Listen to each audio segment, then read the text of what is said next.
Smells good.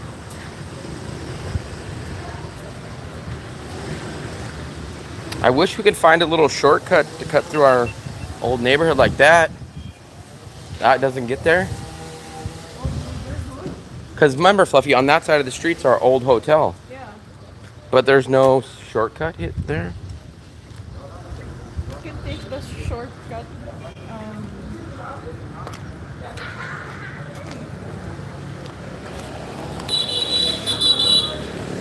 These crazy dry bears. I think we should cross, Fluffy. Let's see what's going on over here. Oh, they might be playing some games. No. They're gumbling. They're gumbling. What's your highest price meal? On a normal week that we go to, I would say the Bikini Bottom meal. Bikini Bottoms cost us about 210,000 VND, which is about $8 for both of us. So that means for me it's about $4 a person. Under $5 a person is our absolute highest meal that we almost ever have. Our cheapest meal is about $1.25, and our highest is about $5 per person. $1.25 per person up to $5 per person. Why this street is so quiet? Because it's the fire station. Let's cross, Fluster. I guess all the kids are getting out. It's a little noisy. Almost all my meals are 100K. Oh, yeah. George Costanza for me, 30,000. Bonet, 40,000. The local Vietnamese restaurant, 70,000. Thai restaurant, 100,000. Bikini Bottom, 100,000. The spring roll place is like 70,000. A $6, $2 split. No, it's usually the same. So when we go to George Costanza, Fluffy spends 30, I spend 30. When we go to Bikini Bottom, she spends exactly the same because we usually get the same thing at certain restaurants.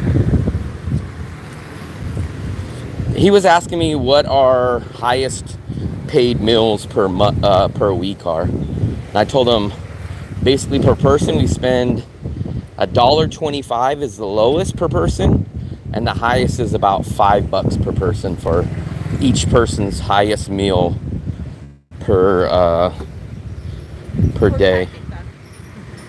Yeah, those are good prices. Yeah. But remember, we have about 8 or 9 regular restaurants that we go to. There's our Tra Talk. Do we want to carry it all the way there? I feel like there's going to be another one, but... It's just 10. GC. It is a good price, but... How many minutes does it say we have? 359 9 minutes. I remember I got a Tra Talk on that same street, remember? On the Jollibee street. Your income increases by twofold. Would you eat more higher end restaurants? Not really. I don't think so. Now, no matter what, I would eat the same stuff. Now, would I go to maybe a little more expensive restaurant serving the same stuff? I don't know. Because, Fluffy, what restaurant... They want to know if I had more money, would I go to different restaurants? And I don't think I would. But which restaurants would we actually cut out? That's the better question. Go cheap. They said if I made more money, would I cut out these restaurants and go to higher end places? I don't think so, because the reason why we like going to those restaurants is that it tastes good as well. Yeah, it tastes good, and then they're all usually like locally owned. I don't think we really would. Now here's what if you guys want to know more about the food, I might get like an extra pizza a month or something. Like we would maybe we would add a place like Gilda's once a week or once every 2 weeks. But I don't think we would really get rid of any of our places. with like going to those places. It's not just because it's cheap. We yeah. go there because we like it as well. Yeah, well, Grab, yeah. So I don't think half of the restaurants we go to, Mega, don't even probably have a Grab. The Bonet place, I don't think has a Grab. George Costanza might, but the local restaurant doesn't. So if you're going with Grab, you're already overpaying. In my sense, you're ready because we go to places like this. A lot of places like this won't have Grab delivery. Route 66, I just don't have a good feeling about Route 66. Not even for the price, but I'm very, very particular and picky on burgers. And I feel like it's going to be like a meatloaf sandwich. Motor City Pizza, I think we will try. The only problem is it's so hard for me to risk knowing how good Gilda's is to take that risk.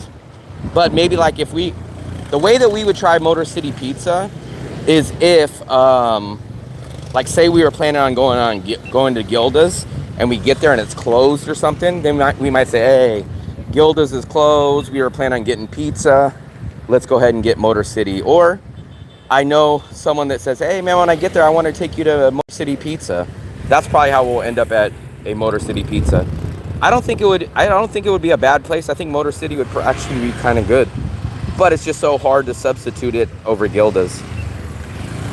So as we're wrapping up the Wignon trip, this was our old location. We stayed here, which is located right by this general hospital known as, I think, Wignon General Hospital. It's a little more busier here, but our neighborhood was tucked down in that way. We had a great stay, but we did try a neighborhood and a new hotel. So we're making our way to the beach to go get our final lunch of this trip. So let's see if we can go back and find our old stomping ground restaurant.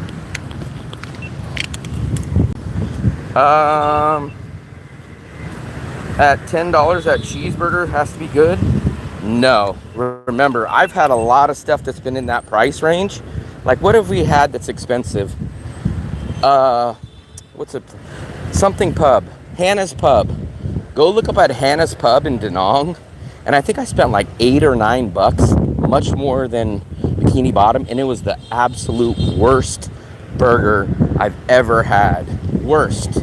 I didn't even eat it. I threw at least half of it away. And it was rated decently on there, but it was literally a meatloaf sandwich. It was just a meatloaf sandwich. Fly Burgers is okay, but Fly Burgers is almost double Bikini Bottoms. So me and Fluffy to eat at Fly Burgers is like $11, and it's not that great. It's okay. It's probably my second best option. Roadhouse. We've had Roadhouse. Roadhouse is like $10 probably for both of us, maybe 11. And Roadhouse is just very, it's okay. So the price of things, I know Dark Brother is convinced the more money you pay, the better it is, but we usually don't find that to be the case. Like on this trip, the highest hotel we stayed at was the one in Tuy Hoa, and that was definitely not our best hotel. Heath, what's up, buddy? We are still in the city of Wignon. Fluffy wants to try that. What is it? Muffins. These are the little convenience stores, local places.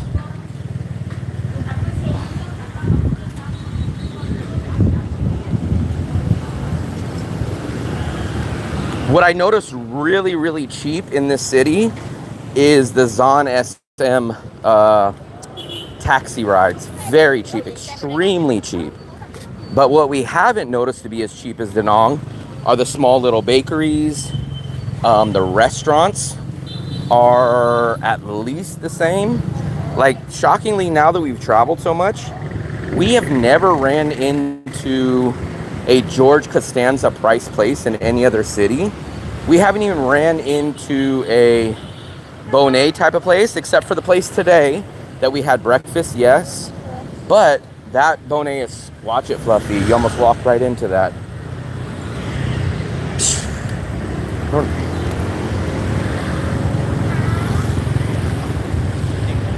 Go, Fluffy.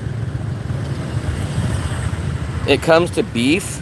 I don't buy it because Butcher Shop's beef is more expensive than no, take it back. Butcher Shop's beef is cheaper than Moon Milk's, and Moon Milk's is not that good at all. Definitely disagree. And then, you know who's shockingly the best ground beef that I've had so far out here was Vinmart's, and Vinmart's is cheaper than all of them. So here's how I'd rank the beefs here. Vinmart is the best and the cheapest. Butcher Shop is the second cheapest and second best. And Moon Milk's is shockingly the most expensive and the worst. I think you guys have that brainwash disease of the higher the price, the better. And you guys don't know where the beef comes from. I had both. I don't taste any difference at all. Now, if I go to the USA and get 2 steaks and someone cooks them wrong, I could definitely, oh, Fluffy, maybe there'll be a trout. The trout talk place was over here, I think. I don't know how much though. I don't even know what this is, Fluster. Desserts. Tea. Cha. Chanyo. Here's the I'm gonna, remember I told you guys I'm gonna start kicking people. This guy has never commented, so cry all you want about me kicking you, but I don't care. I'm not on holiday, I live here. our trash talk is trash talk is 12. That's fine. What are you gonna get, Fluster? Hot tata. I know most of the guys buy into it, but I'm not. Fluffy always says leave them be, so we're not gonna get into a rant. I go by taste and price. 11. What are you gonna get, Fluffy?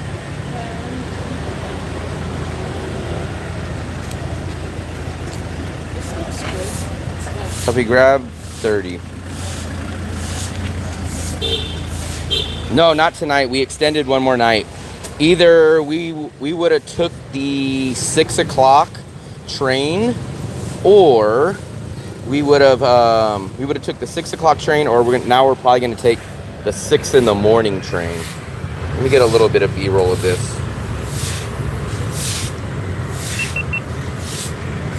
Yeah, we know a lot of the restaurant owners personally. We love the chicken lady. We've known her for about 2 years. The Bonet guy knows my order every time we go. He knows my personal order. The Thai restaurant knows us personally. The Vietnamese restaurant.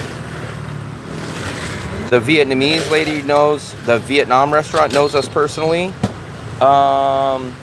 Even Bikini Bottoms. Every single restaurant we go to, they know me personally.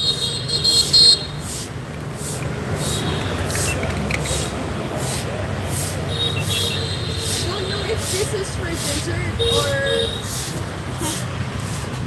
bound No. you. 20. You want to get? You can get it if you want, Fluffy. No. Come on. It's just crazy how you guys just make up stuff, but we're not going to get it. Apparently, Dark Brother knows about every place he's never been to. He knows all my life, but it's okay. Dark Brother's the guy that can dish it out, but he can't take it. So we went back and looked at the live stream, because we can look at the chats. There was nobody trolling, let alone doxing Dark Brother. So that was absolutely 100% untrue. If you guys don't believe me, you guys can go back to that stream. Nobody was trolling Dark Brother. I went back, so I was like, Fluffy, he said that. And she was like, I didn't see anything. I said, I didn't see anything either. So I don't know. Dark Brother sometimes likes to get into stories. Foreigners can own a restaurant. Yes, they can. They can own a restaurant. We know the owner of Motor City Pizza was a foreigner. We kind of heard that he kind of lost his business, but he was a foreigner and a few other places. I couldn't see it. We scrolled back. Kim, I think, even asked him, who trolled you? Fluffy looked, I looked, and don't take it for my word. You can go back on the live stream and you can see the comments. Right when he said it, go scroll back up. I scrolled back up about 100 messages and I didn't see anything. Not only did he said get trolled, but he said doxing him. So not only that, but didn't see anything. I think Dark Brother makes up a lot of things, or at least exaggerates. We were.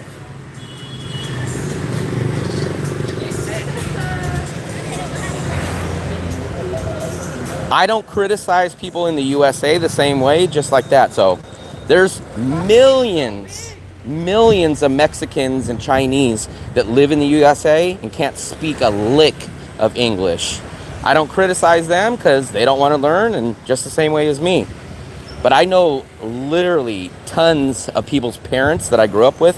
Italian, my best friend was Italian. Both of his family was from Italy. Almost tons of their family could not speak English, but yet they were here in the USA for 50 years before I was even born. I had some Chinese friends, their parents didn't speak English, and these were all natural 100% citizens that came here.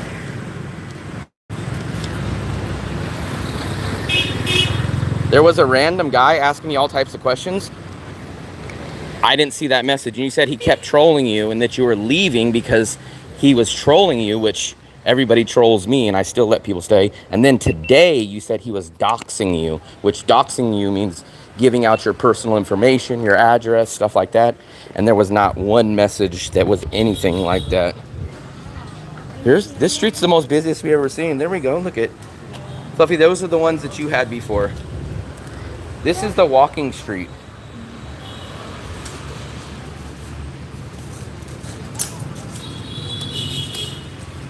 Well, not walking street, food street. What's up? Yeah, I guess this would be the closest thing to like the Chow Tea Vente, but I kind of remember the prices not being as low. We're going to take them out. This is the restaurant that we ate at last time, but it's actually a lot busier this time than last time. But to be fair, we were here at like 1 or 2 in the afternoon last time. I think this is the restaurant, Fluffster. I think it was this one. Yeah, this is it. This is it. This is it. Let's take a look at the menu, Fluffster.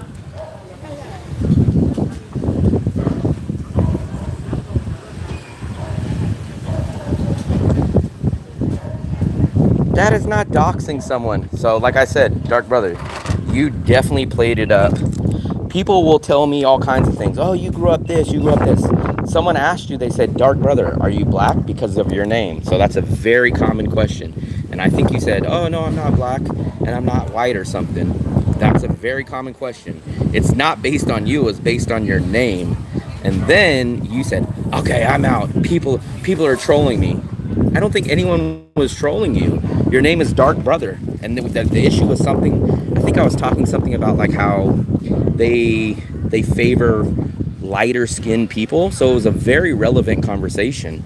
And I think they asked you, are you black? And you're like, no, I'm not black or white. And then it was like at least another 10 minutes after that is when you said that. And then today you literally said the words, yeah, I left because someone was doxing me. Doxing you is not asking what color you are. Doxing you is saying, hey, Dark Brother lives at XYZ and XYZ and he went to school and here's his address.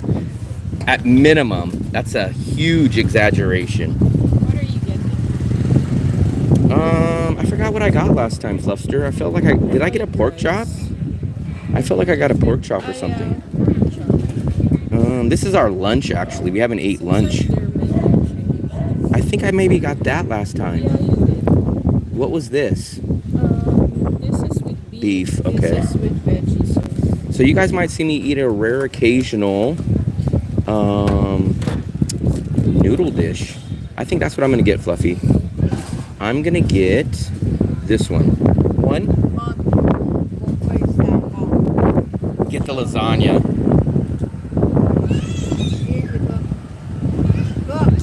But the last comment, we are in Nhon, Vietnam. The last comment I'll make on that Dark Brother situation is he made a big deal, said he was announcing his leaving of the chat because people were trolling him. No clue how trolling him is asking him a relevant question of was he black, because partially of his name, Dark Brother, And we were talking about English teachers that are favored in Asian countries about having lighter skin. And then, to make it worse, the next day when I asked him, I said, "Who was trolling you, man? I'll go take a look at it." He goes, "Yeah, man, they were doxing me." Doxing you? So if you look up the definition of doxing, it's like telling you where you live or what your name is, your social security. Doxing you is not asking you, "Hey, guy that's named Dark Brother, are you dark? Are you black?" So at minimum, a very big exaggeration.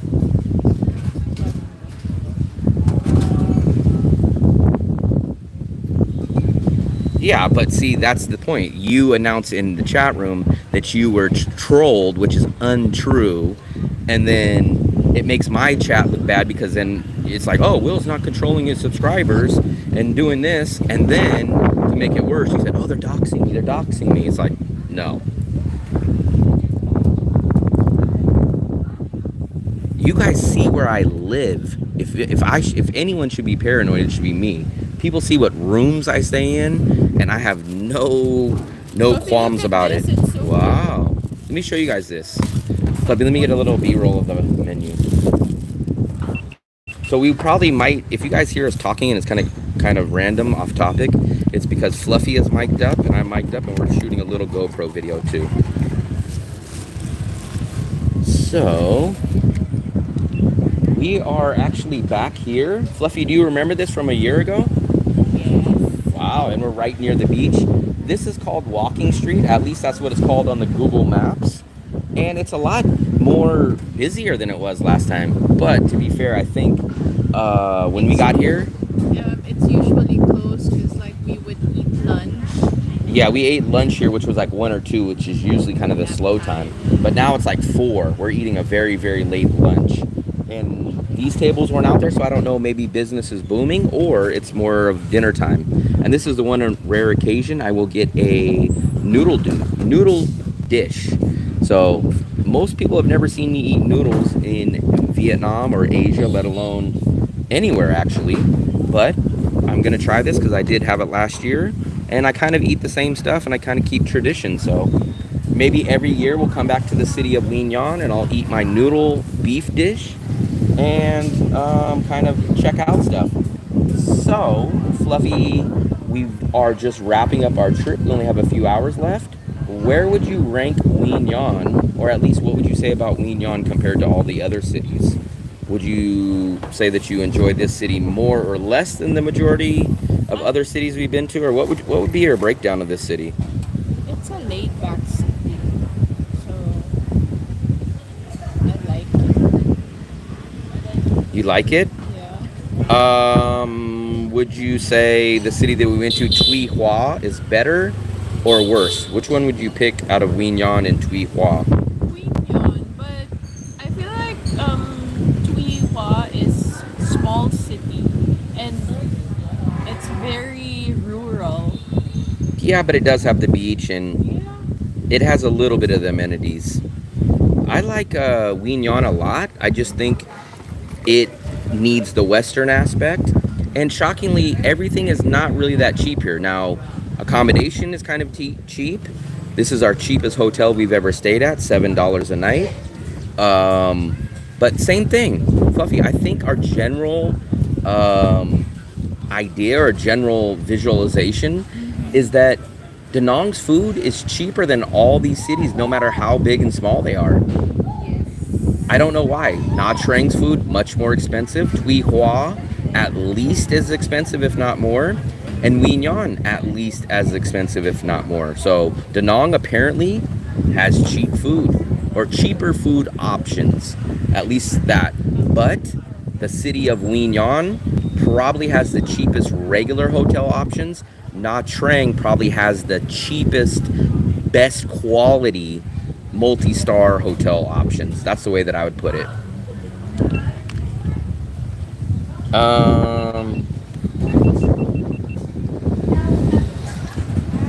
That's what happened. They kept saying the water wasn't facing you, the water wasn't facing you, and absolutely it was. You guys can go back on the live stream, which is the reason why I showed you guys the water dispense. And I even made a big deal. I pointed the live stream camera and said, "Excuse me, ma'am, at the desk, is this for everybody or is this just for you?" So when people just outright lie, then I have to give them the boot. People can have opinions, but not lies. No, I'm very happy with Danong's food prices. I couldn't be happier with Danong's food prices. All we have to do is go down Chow Ti Vinte, and you find stuff. I'm even happy with bikini bottoms prices.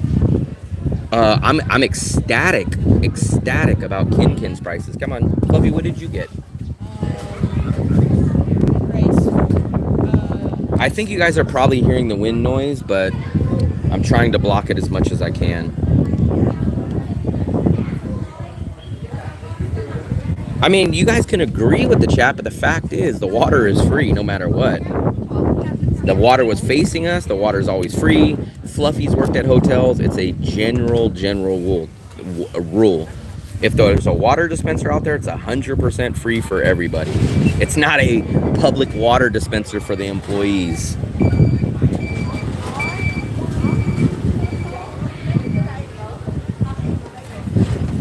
No, because I think Baller, I wish I would have to go back to the chat, but he was like, "No, man, it's not true. That's not true." He like kept making that. I was like, "Baller, come on, man. The water's facing you." The only other person that possibly could have got kicked was Mitzi, so maybe I should have been even and kicked Mitzi if I kicked Baller. So if anything is wrong, I probably should have done that.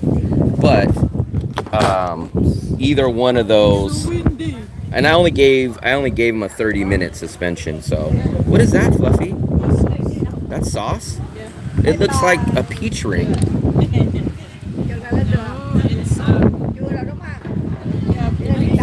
What kind of sauce is that? It's like YouTube.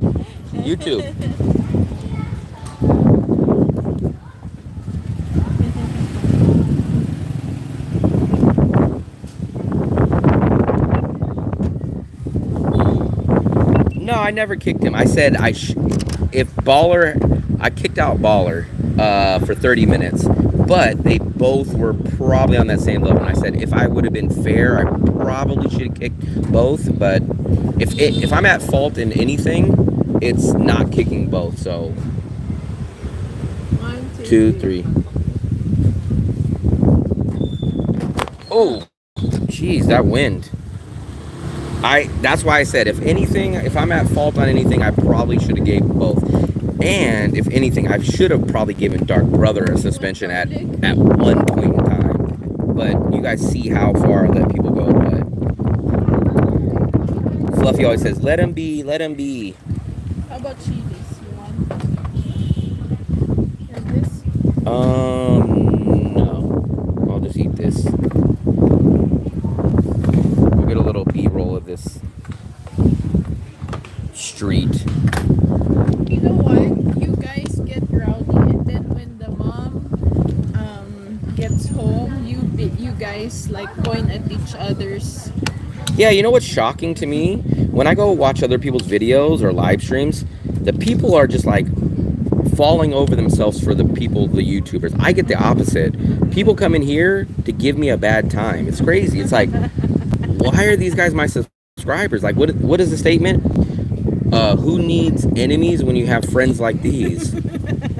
Like, I've never heard Mitzi, I've never heard a lot of these guys ever say, like, man, that's a great choice. Like, it's always negative. Anything I have to say, it's always bad. I've never heard someone say, like, Dark Brother, I've never heard, I take it back. I think Dark Brother, a few rare occasions said, man, you got a good deal, or, oh, man, that's a nice place. But I think Baller, maybe, but Baller hasn't been in here long enough. But I don't think I've ever seen Mitzi say, man, that's a great choice. So it's crazy. These guys subscribe to me, and they just like, they're not just even neutral. They're just like my enemies. I don't know if it's banter. Maybe that's why there's a word called frenemy. Because they know you like to debate. Mm-hmm. I mean, I get debating, like, hey, man, but no, it's crazy that the same guys never agree. I could say, hey, man, this is an orange sign right here, and they'd be, nope, nope, that's pink, that's pink. It's just crazy when, so me and my brother don't get along on politics at all, right? But there's every few occasions where me and my brother are like, yeah, I agree with that, yeah, I agree with that. Oh, there's my big trout talk, look at this. It's like a 1 liter trap truck. For 10, Fluffy. I think, honestly, I think a little bit is some of the viewers kind of try to be a part of the show, and I think they go over the top a little. I think they want to kind of have their comments be the loudest and the brashest, rather than people just kind of just being a part of the chat. Some of them go over the top and want to be the main star. They want to be the Hulk Hogan of the chat. But Fluffy, we really gave some a title for the chat.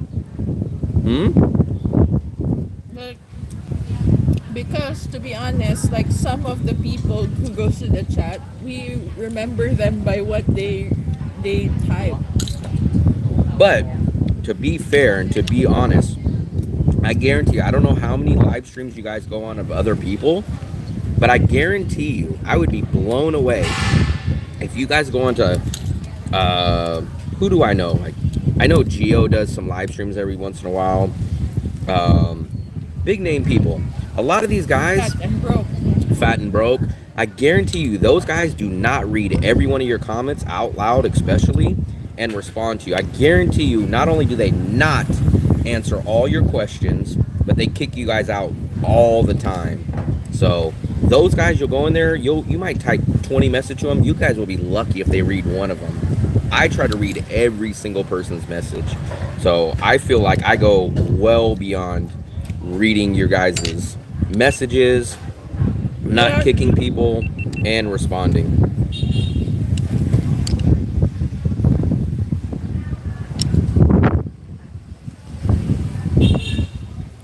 I think you guys think it's making the chat, but there's a lot of people that I'll get a text and they'll be like, hey man, I love your chat, but I don't really want to get into the chat because I feel people are going to attack me. And so it's an unsafe space for some people. That's what they basically tell me.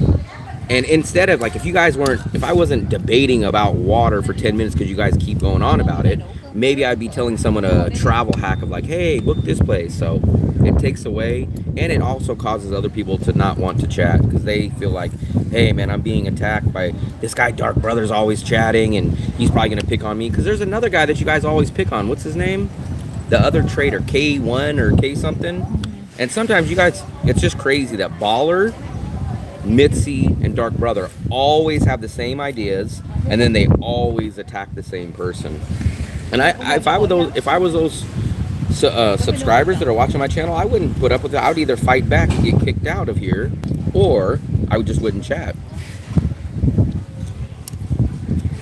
But nobody has to be in. Yeah, 100%. That's what I don't understand. It's like, from what I think, I'm like, man, why are these guys in my room if I'm such a horrible traveler? I pick the worst places, I talk about the worst stuff, and then you guys go, oh, you're always complaining. Like, why are you in the chat room? I will try no matter what. I will always try. If I do live streams, I will always try to read people's messages. That will always be that. Yeah.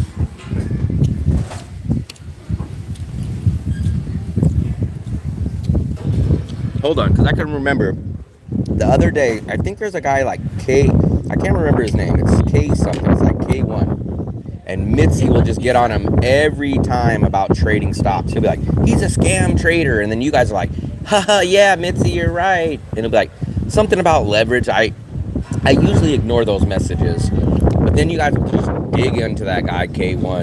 And you guys are like, yeah, he doesn't know what he's talking about. Tell him, Mitzi, tell him. And it's like, that's not what the chat's about. K180, and you guys are just always on that guy. If I was that guy, if I was him, I would either start cussing and get kicked out of the chat room, or I just would be like, hey man, I'm not going to Will Travel's live stream anymore. And that would cost me someone not being here because of you guys. I even Lilo, my nephew watches your Dark live. Brother is a liar. Dark Brother, if you want to call a spade and call it out, Dark Brother is a liar. He said that people were trolling him and that he was being doxxed, which is 100% lie. So if you guys want to say someone's a liar, Dark Brother was completely lying. So there goes your credibility, baller. If you want to call that guy a liar, then sit there and tell Dark Brother he's a liar. I am eating a rare occasion of noodles. I usually look for the cheaper routes. I'm a tight ass with money, so I usually agree with you. I mean, I don't think most people are here for other people. I think most of them are here to watch my travels. I've heard of Billy Blue, but I don't know nothing about him. But you know he was lying, because he even just came, if you scroll up a few messages, he goes, okay, maybe I was exaggerating, maybe I was a little paranoid. But Dark Brother literally said there was people trolling him, and I went back, read the chats, and he said, no, man, they were doxing me, Nobody doxed him. I clearly explained.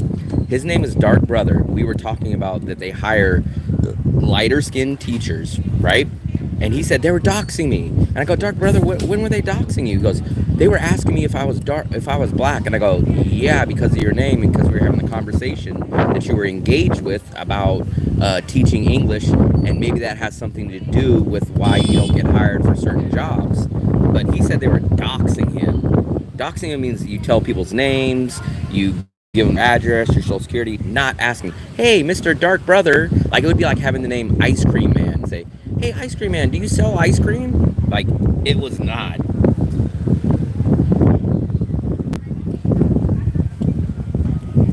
All right, Fluffy is gonna say, I'll be pretending like I'm Fluffy. Look, let them be. So we'll get back to the noodles. I'm having noodles for one of the. I think this might be my third time ever having noodles in Vietnam. One time now. One time last year we ate at the same place. Rice noodles? I don't know. This is only my third time. Noodles.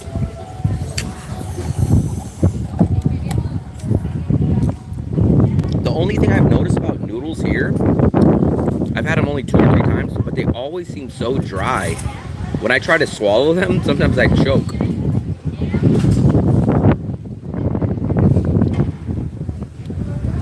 I don't know who anybody is. You guys can be whatever you want. Because I guarantee you, every single person, no one in particular, but I guarantee you, half of these people in here are lying about something in the chat room. About how much money they make, about how tall they are, about how old they are, where they're from. I guarantee it. It doesn't matter. It's spicy. My problem is I've always been this like in life, not about YouTube, but if someone says something, if they're right or wrong, I like to respond back and say like, hey, you're right, or hey, you're wrong. I don't really like when people just ignore things. I'm the type, if I get into an argument with someone, I want to hash it out. So Fluffy tells me, let it be. But in my mind, if I let it be, that means I'm kind of telling people, hey, that's true, which I don't like to do, because if it's not true, I like to say, hey, that's not true, and XYZ. You've lived in Asia? I don't eat noodles. I love rice.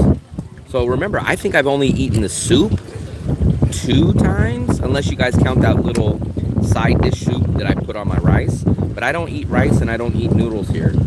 I love rice. So the Philippines wins for me when it comes to rice, because the Philippines give you rice. I'm not a noodle guy and I'm not a soup guy. Filipino would say this is jumbo. Jumbo.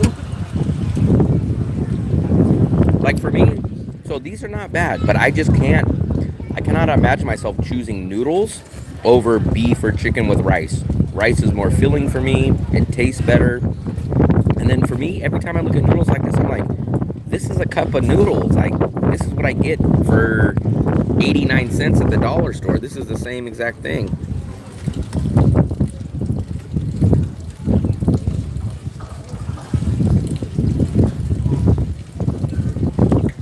I understand I'm not going to probably change. There's sometimes where people change people's minds. But everyone wants to change my mind. The guy that's a YouTube traveler that travels, everyone wants to convince me, no, the water you're getting is not free. No, that hotel is not good. Remember, Fluffy, I told you something. Fluffy, your face. I told you something about the couple traveler that we were watching. The lady said, "I know you feel. Some people who watches us feels bad because like she said that they don't have a house, and then how do you feel that you're just traveling and you don't really have a proper house to go back to?" And then she said, "I know you feel bad about us on how we live because this is not how you live, but this is our choice. Even if you suggest things to us, we listen, but we not everything is something that we would do because we are happy doing this. It's our choice. People have choices." And then she said that sometimes people suggest things because they think what their situation is better than yours, and they feel sad that that's how their life is. People don't understand that you like what you're doing. You're not being. I mean, why would you keep doing it if you don't want it, right? I don't know. I think maybe people get the idea that I'm like fat and broke, or some of these people that are hating life and just want to ask people for money. No joke, I would be doing this channel for 100% free. If there was no such thing as monetization, I'd be doing this. So, like the Dark Brother, I don't know if he was trolling yesterday, but he was like, "Hey man, fat and broke, he just tipped himself $300. Why don't you sneak behind the scenes and tip yourself, and then other people do?" And I'm like, no, I'm not a scam artist. I'm a Dark Brother was either trolling or he thought it was a good idea for me to tip myself to fool other people into tipping me. And I was like, Dark Brother, I'm not gonna be a freaking shady ass guy and tip myself. We appreciate the people who tips us, and like we appreciate the people who I don't need to be out of my comfort zone though. I don't have an income and I left my home country. That's out of your comfort zone. I don't have a way to make money. So I'm already I would love to know what Dark Brother would do. I would want to know how comfortable he would be if he had no access to money, no way to get a job, and 7,000 miles away. If you guys were in my shoes, I would love to know how you guys would react. So do that. And Dark Brother, the answer can be, "Oh, well, I have a retirement. I thought it." No.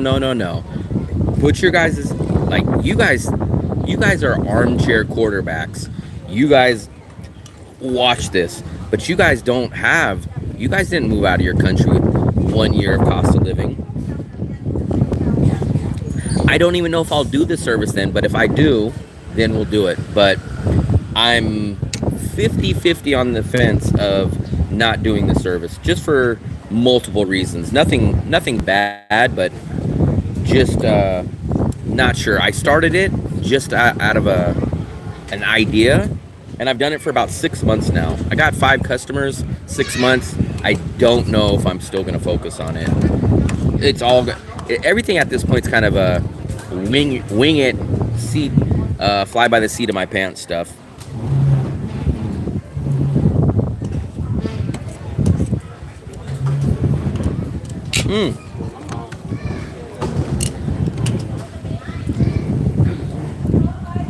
And you guys think like I love Danong, like, and there's no convincing me. If I found a better deal in a better city, I would go. I am not tied or locked into Danong, other than it fits all my checklists. But I don't have a outside reason to stay in Danong besides it checks every one of my boxes. But if those boxes uncheck and things change, then I could easily go to another city. So we will see. Let me get a little B-roll of me right here. Right there, Fluster. I'll hold it. You don't know which angle I want to hold it. I want to do this, and I want to bring the camera up.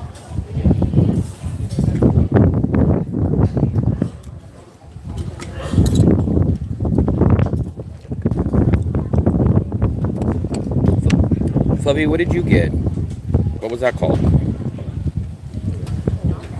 Rice noodles pork. Rice noodles pork. I already complimented you to your face. Oh yeah, I don't disagree. Whenever, so put it this way, of course I have to think out of the box because I don't live inside the box in many ways, creatively, normal life wise, and money financially wise. So it's like the Oakland A's are my favorite baseball team, right?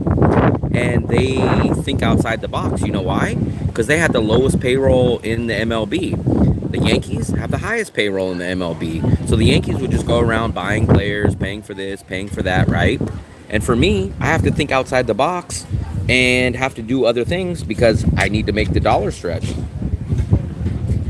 Me personally, I like to troll you about free water and other things. Puffy, did you know? Moneyball, yes, exactly, Moneyball. I grew up loving Moneyball. I grew up during the Billy Bean era. If you guys know baseball, you guys would know Billy Bean. Puffy, did you know that what's that? What was I gonna say? What, Fluffy?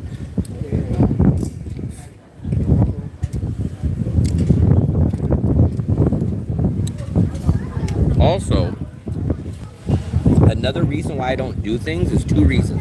If I refuse or don't really want to do something, it's usually for two reasons. The two reasons are, let me wipe my screen off. If I don't do something, it's usually for two reasons, at least travel-wise. It's either because I don't see myself doing something long-term. If I don't see myself doing something long-term, I don't even bother. So for me, I'm at the age and kind of the routine that if it's not going to be potentially a part of my long-term plan, I don't like doing it. The other reason is financially. It's like, people are like, why don't you go across the river? And it's like, okay, I can go take a 80,000 taxi to go get cheap food, or I could just walk down the street and get the food cheaper and save the time and the effort. But for me, I don't have any long-term plans of staying on the other side of the river. So for me to explore and learn the neighborhoods over there, it's not something I want to do because one, it just doesn't interest me, and two, I'm not going to be there long-term. So for me, it's kind of something that if it's not long-term for me, I don't really like to learn things about stuff. Like if I was only going to be in Taiwan for 2 days, I wouldn't go read the whole history on Taiwan and figure out this and that. I would just go, hey, I'm going over there for 2 days real quick. I'm going to walk and wander and just figure out stuff. That's the way that I am. Can't believe Oakland let all the teams go. I didn't mind the Raiders leaving because I'm not a Raiders fan, and I didn't mind the Warriors leaving because I'm not a Warriors fan. We're almost done. We're almost done. I'm almost done with this, and then we'll walk. I guess it's just because the beach is there, and we're like in a long street, but we will try to leave in just a minute. I did not kiss anybody's ass. No, you did not. Come on. Everyone here, the only expectations I expect from you guys is just to give answers that you guys honestly believe. Not trolling wise. Like, if I say something that's correct and you guys agree, then I expect you guys to say that. If I say something that you guys don't agree with, then I expect you that. But I can't force anybody to say certain things.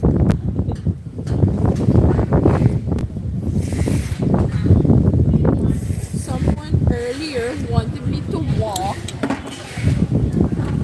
5 o'clock. This is our freaking lunch, guys. So we ate breakfast at like 9 or 8:30. This is our lunch, and we still got to figure out what we're gonna do for dinner.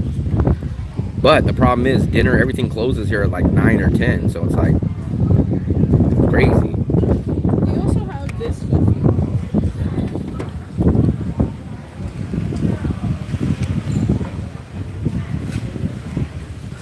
Let me see.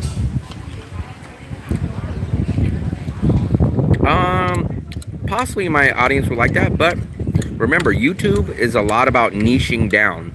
So some guys, like Ken Abroad, he travels and does many countries. My channel is basically a budget travel channel. So for my audience, I would expect they don't think I'm going to go to Monaco and stay in the world's most expensive places. I think they kind of understand, hey, for one, this is a budget traveler, so we're going to see budget travel videos. And for two, it's niche down. And also, at the same time, I'm looking for views. Remember when I go explore other areas and I go do street markets and show you guys content? Half the time that stuff doesn't do good. Beijing duck. I'm trying to cover the mic now, and I'm almost done. Buffy, what did you think of the Cha Cha? I like it. I think you like it because it's not so sweet. It's not sweet. Not really sweet. I like the taste. It's jumbo. It's jumbo.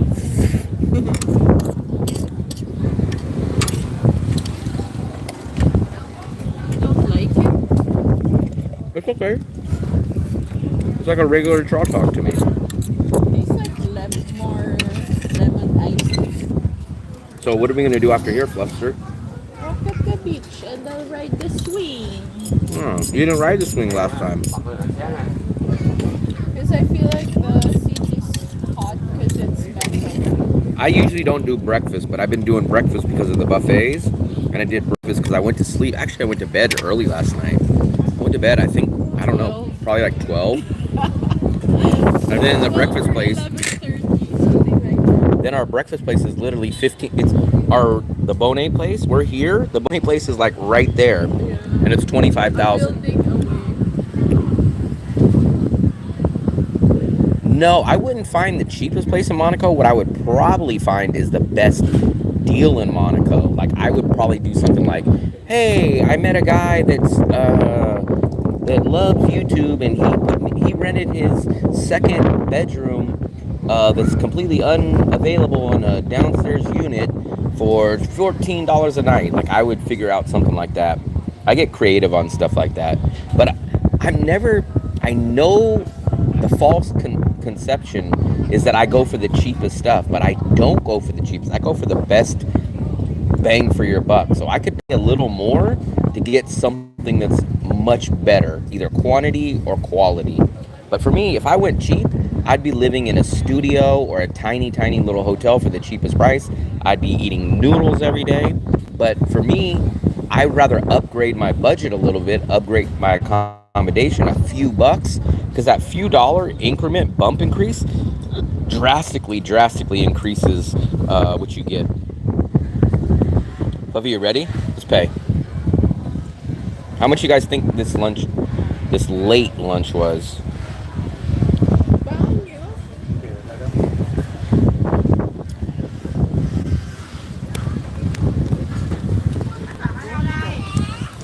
Oh, it's 65. No, it's got to be more than that. How much is this? I say 80. 30. No, that was like 40 or 45. 65.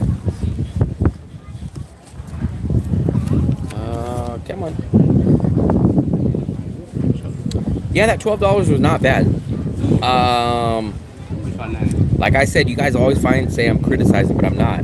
I'm trying to tell you guys the only two things that I wish would improve would be those lights turned on. I hate that there was no damn light switch on that balcony. They got rid of the light switch, so there was never a light. And at the corner, like at the middle half, the internet went down there. So those would be the only two things that I probably would criticize about that hotel. But everything else, besides the size, but they can't change the size, was a great deal. Overall, that place was a very solid deal. I like that place at $12 better than I like the Tui Hua at $17 a night. I think those were fried noodles, right, Fluffy? No, what? Was that fried or boiled noodles that I had? Fried, stir-fried. Stir-fried. Noodles. Egg noodles. I used to always just get the single patty. The buds, I haven't had buds in probably 3 or 4 years. But when I would get buds, I would just get the single patty. The only time I would ever get something different is if someone told me, hey man, get the, what's it called? The patty melt or whatever it was. And they put it like on a French roll. That was the big upgrade. And it wasn't that big of a difference, but it made a little bit of a difference. But I've been going to Bud since they used to give you the freaking, since they used to give you the apple or the cherry turnover in the meal. I took my coworker to Bud's, the guy that comes in the chat room, and he was not that happy with Bud's. I was kind of surprised. So, Fluffy, are we ready? Let's go down to the beach. Fluffy, your hair's blowing. Fluffy, you threw away the bag? Let's go, Fluffster. Yee! Yeah, so you guys can see the wind's blowing pretty good. I would get, I think it was like the number 4 or whatever, at least at the time. The cheeseburger meal, grilled onions, light mustard. That's what I would get. I don't like raw onions, so if I can get grilled onions, I will get grilled onions, or if they don't have grilled, I just tell them no onions, no pickles, which Bud's doesn't give you pickles. And some of these places just slap on way too much mustard.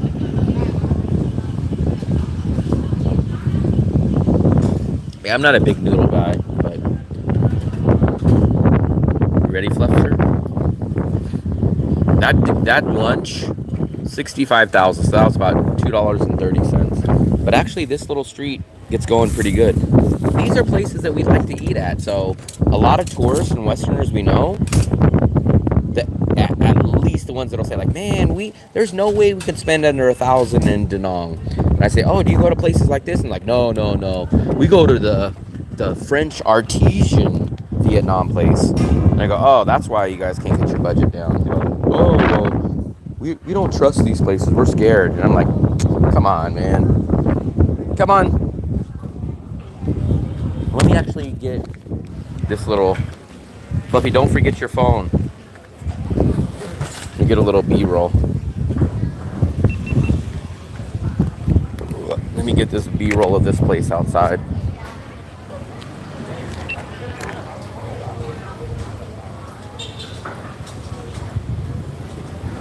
See, when I talk about local places, this is the local places I go to. Some of you guys go to, here you guys are going to criticize me, but the I want to go inside. More faker local places, the ones that... inside the church, but I don't think You'll burn. There's a dress code. You'll burn. The faker places are the ones that are like, they make them look very Vietnamese. They've only been open for a few years, but they'll have Vietnamese writing on. These are the places I like to support. Not only because they are cheap, they're good, but these are the real local people. This is the places I like to go to.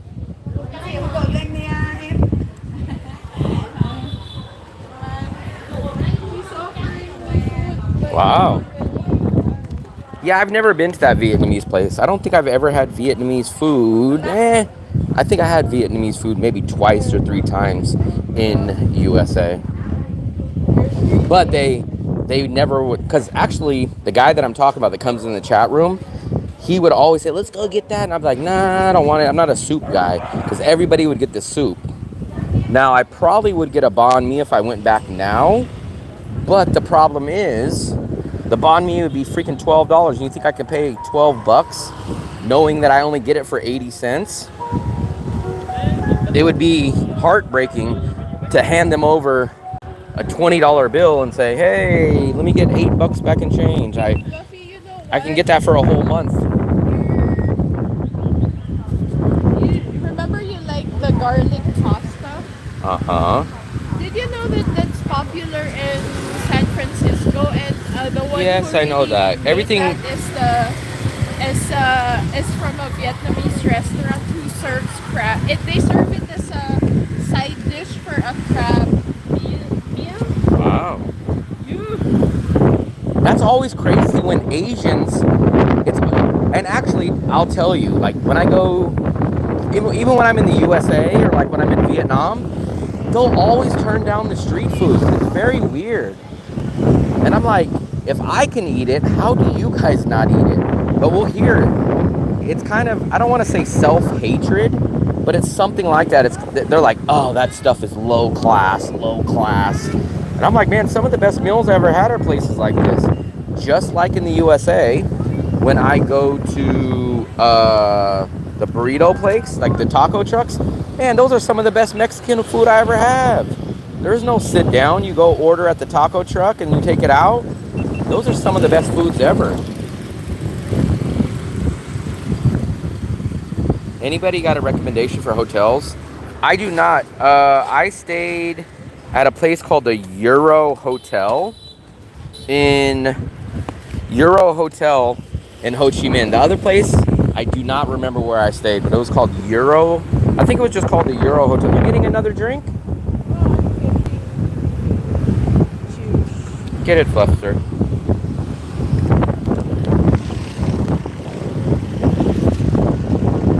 Didn't you just have a drink? No. You didn't get one there?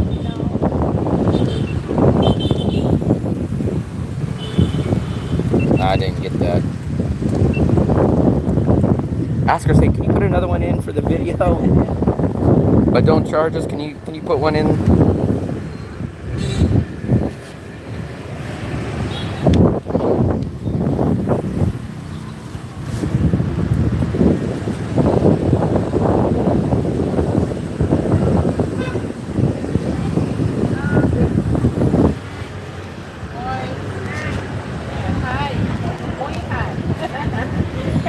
Come on.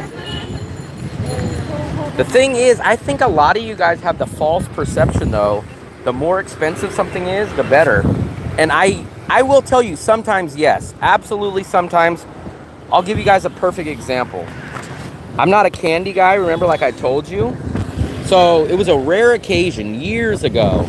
I think I was in Costco or Walmart. It was Walmart. And I bought, like, a big bag of great value version of M&Ms.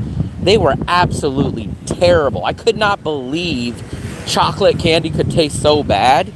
Like, I threw away at least half the bag or something. I don't remember. But, so that's a rare occasion where the original, the one that costs more. But I noticed, man, like 50% or more, just because you spend more money on something doesn't make it better. But I think a lot of people, especially USA people, have that false perception that more money equals better service, better quality. And I just don't find that to be true at all. I don't find that to be true. Sometimes it is. Sometimes it is. But across the board, no.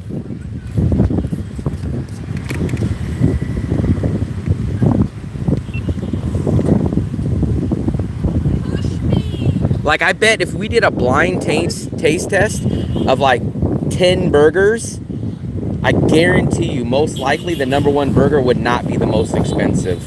Because, I mean, I'm living proof. Like, everybody I've always referred, whether they have money or not,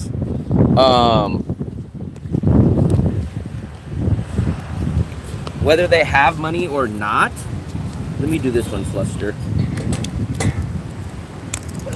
Hold on, Fluffy.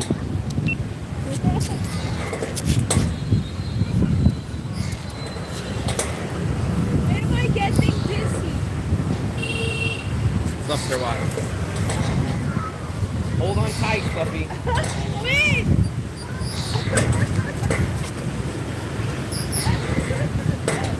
What if I jump there? Hold on,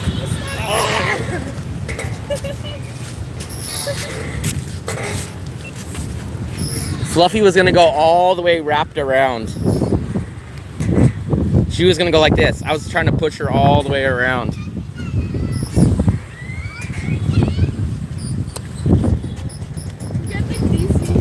Fluffy's getting DC. You know I have a niece. She doesn't like sweet. Hold on. If I jump there. Let's go. Hold on, let's stop.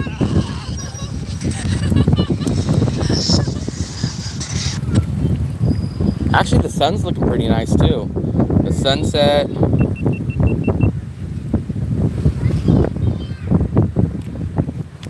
So I know for a fact in Da Nang, remember I was in this. For a fact, I guarantee it, if we did blind taste test, I guarantee you in Da Nang, the most expensive burgers are definitely not the best. The two most expensive burgers I've ever bought, Hannah's Pub and I think Roadhouse, are definitely not the best. Someone gave a review on Fly Burgers Nuggets, and they say it tastes like Chick-fil-A. For me, everyone that you guys know I recommend Bikini Bottoms, right? Every single person that I know, whether they have money, budget, anything, they will all tell you Bikini Bottoms is either the top one or the top two. Yeah, but I'm just trying I don't think to we ever met anybody that says they don't like Bikini Bottoms. burger. Yeah. I mean, Mick, who's loaded with dough, goes, well, to be fair, he doesn't get the burger, but he goes to Bikini Bottoms every single day. There was something else. Damn, now I missed my train of thought. Even Mateus, who was a vegan. A vegan. No, he's not vegan. He's vegetarian. A vegetarian. Let me try this. You guys know I'm not a sugarcane fan. Yeah. Bikini Bottom. So if you guys are American, you guys are going to understand the taste. That's the best way to explain Bikini Bottom. You're going to eat that and you're going to say, oh, an American cooked this. That's the best way to explain it. It tastes very similar to an In-N-Out burger. The sauce is the same. The patties are the same. When I go to like Roadhouse, yes, it'll be a thicker, bigger burger, but it's more like a meatloaf patty, and it's too dense, and it's not flavored, and it's not cooked correctly. The bun is huge, so I don't know if you guys ever notice things, but if the bun to burger ratio is off, it does not make it taste the same. So Motor City doesn't serve burgers though. Motor City doesn't serve. So there's like 3 burger places I have not hit up. I want to try this place called Burger House. I will try Burger House Cowboy. I'm really curious about trying out Cowboy. And then the only other one off the top of my head is maybe Diner 66. Who lives near Cowboy, and they never mention anything good about it. I doubt that they haven't. I don't think they went. I think they do, but they never. The problem with Cowboy, the problem with Cowboy for me, it's that Wagyu beef. So it's a Wagyu beef, which I don't really like. I'm not going to say I wouldn't eat it, but when I get burgers, I want nice fatty chuck burger. I want a nice Bud's burger. For the people that know Bud's burgers, or a Nation burger, that's not Wagyu. That's nice fatty chuck meat. That's what a burger is supposed to be like to me. What is Burger the House. percentage of your ground beef? What's the ratio? When I make tacos and burgers, I like it to be like 70%. But 70% is hard to find in Vietnam. 70-30 fat. No, 70 regular, 30% fat. Yeah. Most of the beef in Vietnam is like 80%, 20% fat. And if you make tacos or burgers or stuff like that, you need 70 or at least 75%. That's what gives you the juiciness, is all the fat. Burger House, I was told is good by someone else. I want to try that out, but that's in Sun Tra.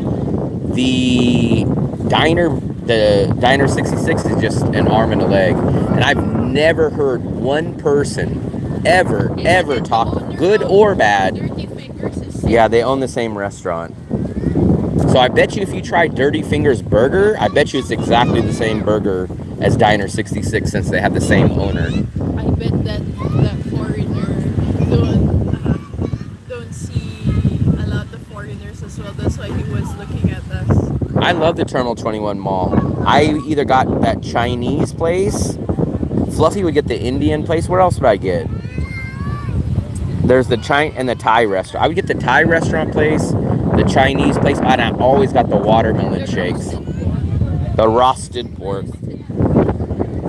And your watermelon. Did you know that your watermelon raised price? I think it's 40 now. Wow. But you remember, I cannot pay double or triple for a burger that I can get for Bikini Bottoms. If they're in the same price, like Fly Burgers is almost double. When me and Fluffy get a burger and fries, both get a burger, both get the huge order of fries, it's 210,000. When we go to Fly Burgers, which is probably my number 2, that 210,000 at Bikini Bottoms is like 300,000 or 300 and something thousand. I think at least 300,000, which is like 30% more. I mean, it's a noticeable difference, and it's not even as good. Does the butcher shop that you film have a kitchen too? Yes. So there's 2 of them. There's actually 2 open now. But the main one that you guys always see me go to, they have the left-hand side is where you purchase the raw beef and it has the refrigerator. And the right side that's connected to it is the restaurant. So you can actually, Ben went there and got the $25 steak. He said it was pretty good, but I've never ate at the restaurant. I was not trolling when I said it should be nice to see you with the YouTube channel. I watch a lot of brothers in Asia, YTube, and the inside of being black in Asia is interesting. And very informative. Oh, now we're gonna see a lot of kites in Da Nang. Oh, there's gonna be a lot of kites in Da Nang. Let's get a little B-roll of the park and the church. I would get on this, but I just ate. Fluffy, I'm gonna get on this. What are you doing? Why are you dancing? Let me get on this real quick, guys. I did this the other day, and actually I did this in nhon too, but on the other side. And I was spinning. Here we go. And when I got off, I was so damn drunk. Look, guys. Ah! Ah! Ah! Ah! Look at the kids, they're watching. Ah! I know I'm gonna be freaking sick when I get off. Don't destroy our playground. I hope you guys get as dizzy as me. Oh boy. Was that a bad move after I just ate my noodles? Woo. Oh, my head. My head.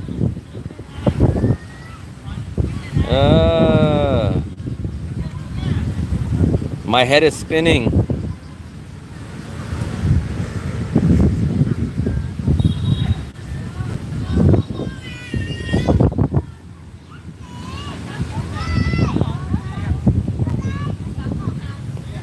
Fluffy, what are the kids saying? Are they saying, don't destroy my playground? Yeah.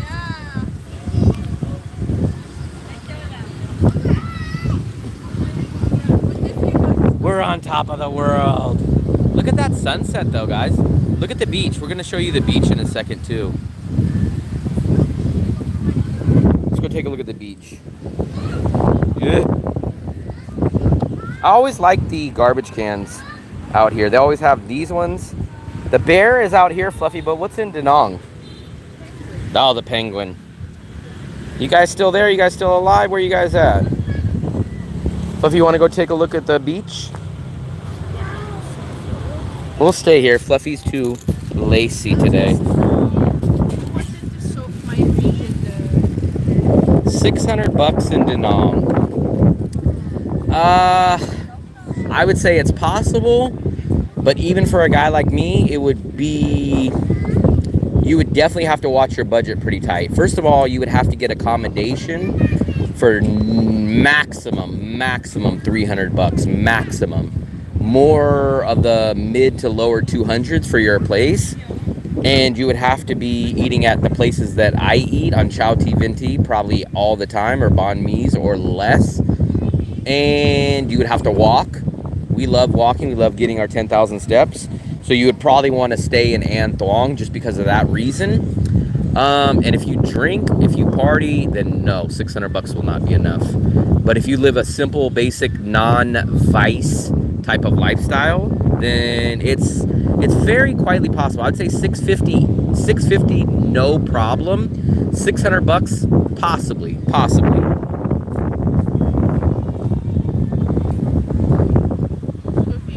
Here, Fluffy. We have another person posing as someone else. She's chilling, not lazy. Maybe she doesn't want to keep living your camera life and wants to chill. Like a villain. Chilling like a villain. It's always funny when people have these random crazy things and they just come in. They've never chatted. It always makes me think. No, but remember. So this is someone that either came in for the first time and magically just that was his first comment, or they hide in the background, or they're under someone else. But no problem. Mark said that, you know what, I watch your channel, and I don't really comment on your channel, but I religiously watch your channel. Accommodation and food. Yeah, it's possible. You would have to definitely lock in your rent on a cheap price, and then no alcohol, no drinking. Yeah, you could probably do it, because I think realistically, with my lifestyle, we live here for $750 for both of us and everything else. I think I by myself can probably hit $600, maybe $550 if I got very, very lucky. But I would say $600 is kind of the limit. I could probably crack into the 550s, but it would be a little bit of a tighter budget too. $600 possibly, but you guys would have to know all the spots in Da Nang to go eat. You guys would have to get you would have to have a lot of stuff fall in place. We are in the city of Nhon. What, Fluffster? It's windy. Of course it's windy. Yeah, but don't they... It's North Dakota, Vietnam. I'll show you guys the beach, because I do need to get a little bit of B-roll.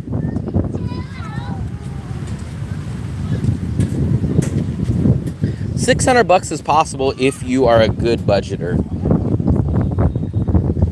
There won't be any extras and wild nights out. Maybe maybe two wild nights of, meaning you guys could probably go grab a few drinks that you normally wouldn't have and stuff like that. Ciao. So here's the beach. Tell me what you guys think about the beach. Here's the sand. The Philippines, I spent a lot of time in the Philippines. So this is the most we've ever seen at the beach. But to be fair, it's about 5 something, so now the locals are out. But when we were out here last week, there was like one person down there, and there was one person down here. But it looks very, very similar to me to Da Nang almost. That looks like Sun Tra down here, and that's where the statue of Lady Buddha would be. And then the beach runs all the way down this way too. So this is very, very similar to Da Nang. But I've noticed from Nha Trang and Nguyen Nhan that Da Nang is missing something that I think is better in Nha Trang and better even in Nguyen Nhan. This little beach walk. So Da Nang doesn't really have a beach walk. Yes, they have the walking street, but look, this has a park. Down there they have some statues. Nha Trang has monuments and stuff like that. Da Nang is just missing that. Da Nang does not have this.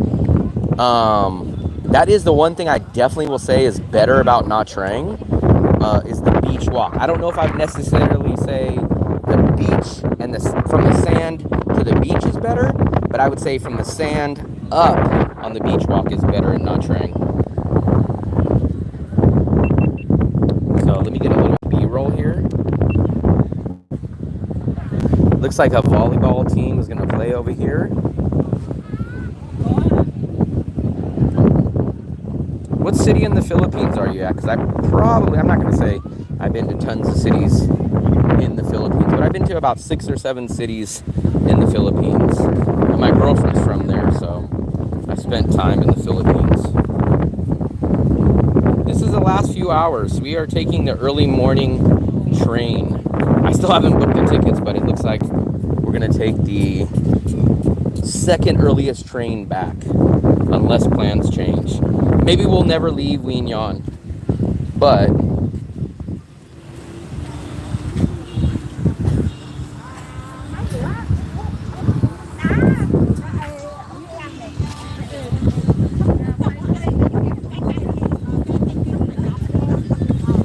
ciao.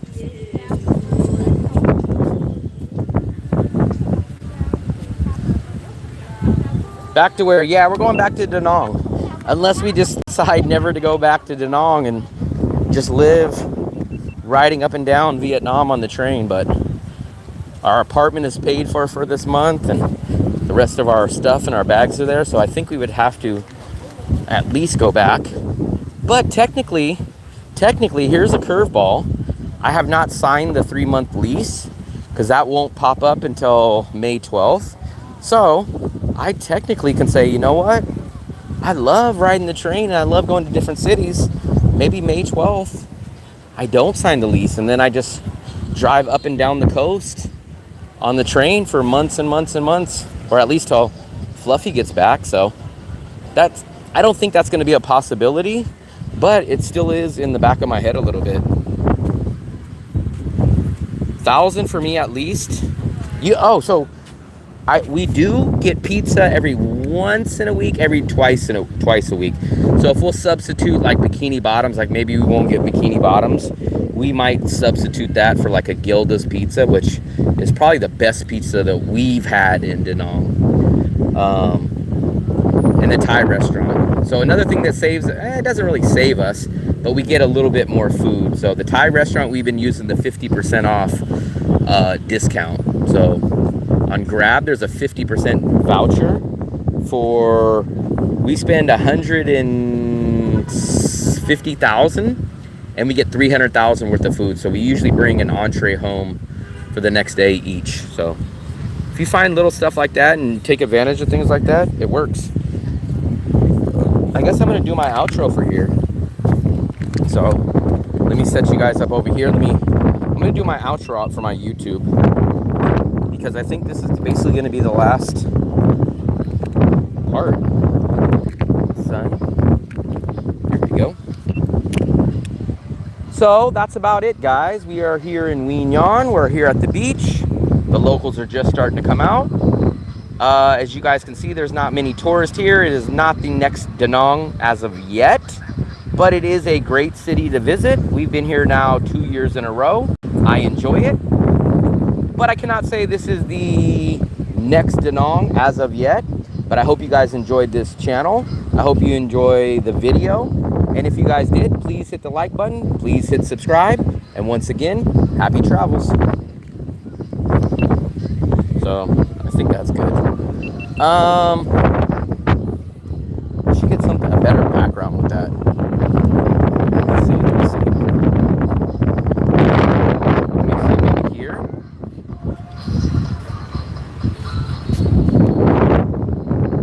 Maybe here.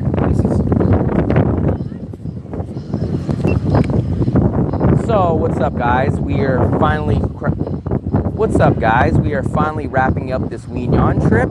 As you guys can see, the locals are finally out, and that's because it is sunset, which is the time that most locals come out. And we enjoyed the city of nhon. I will not say this is a replacement as of yet for Da Nang. It might be in the future, maybe a few years, but you are missing the Western amenities and kind of the option to do the visa run from here. But it is a good alternative. We've been here 2 years in a row on a quick little vacation, and I think we would come back again next year, or maybe possibly sooner. But if you guys enjoyed this video and you guys want to help out, please hit the like and the subscribe button. Once again, happy travels.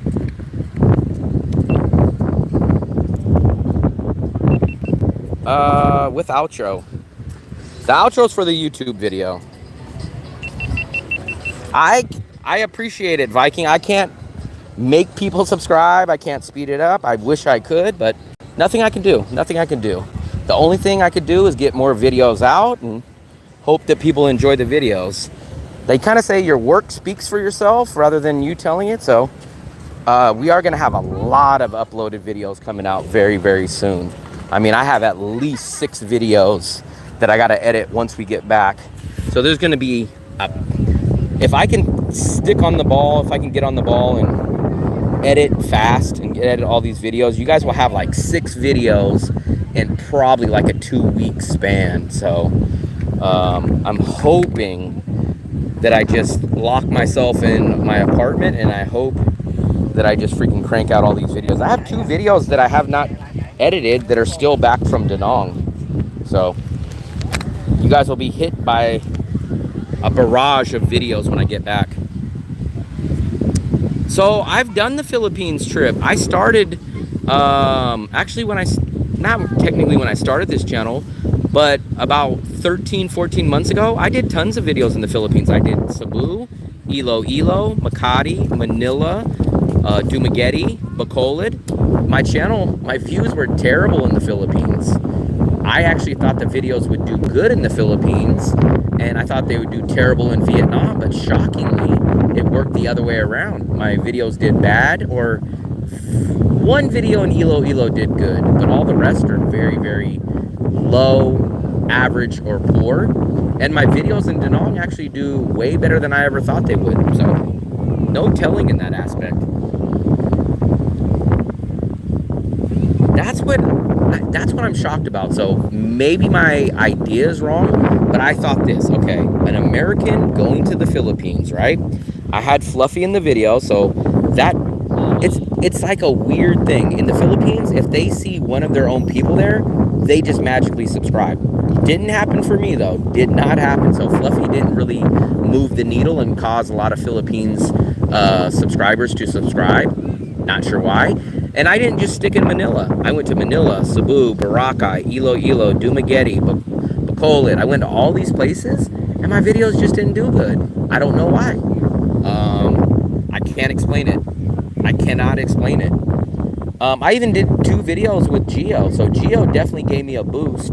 Gio in the Philippines, when I did an interview with him, he did one in my apartment in Vietnam, and then I did one in Dumaguete with him last year, and they both boosted me. But if you look at my subscribers, the majority of my subscribers are American. That's the largest part of my audience. The Philippines is like my 7th largest audience at like 1.8%. So Indians actually watch my channel more than Philippines. Thailand watches my channel more than the Philippines. Canada, Australia, Vietnam, and then the USA.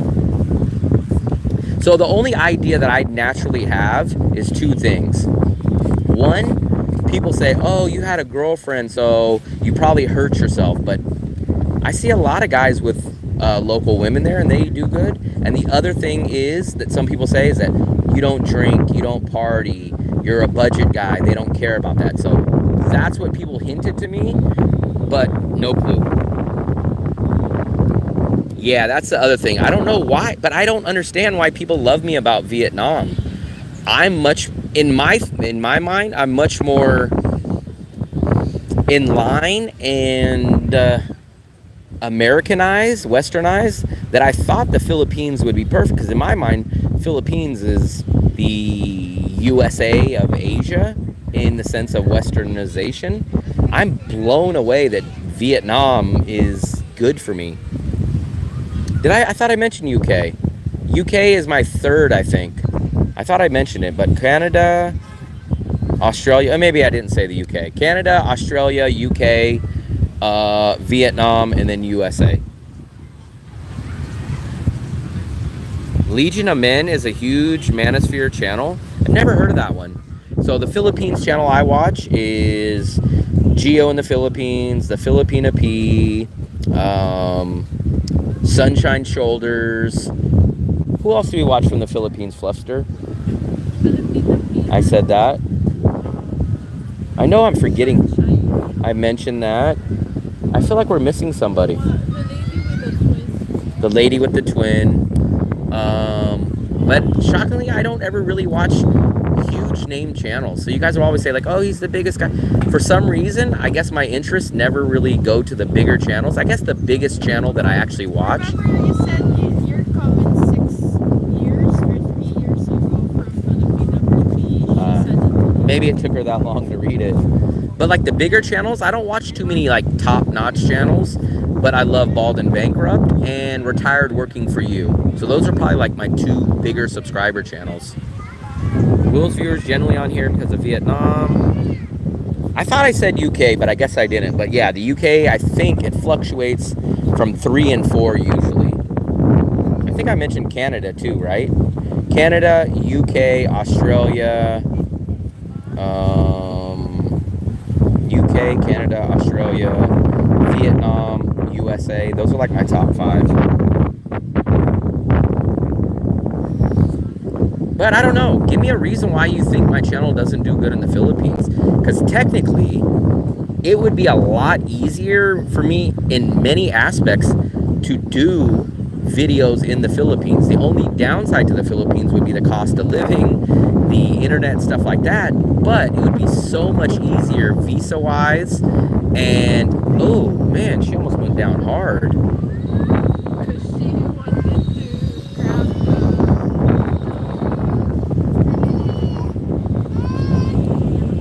Why do you think my channel, what aspect of my style doesn't fit the Philippines?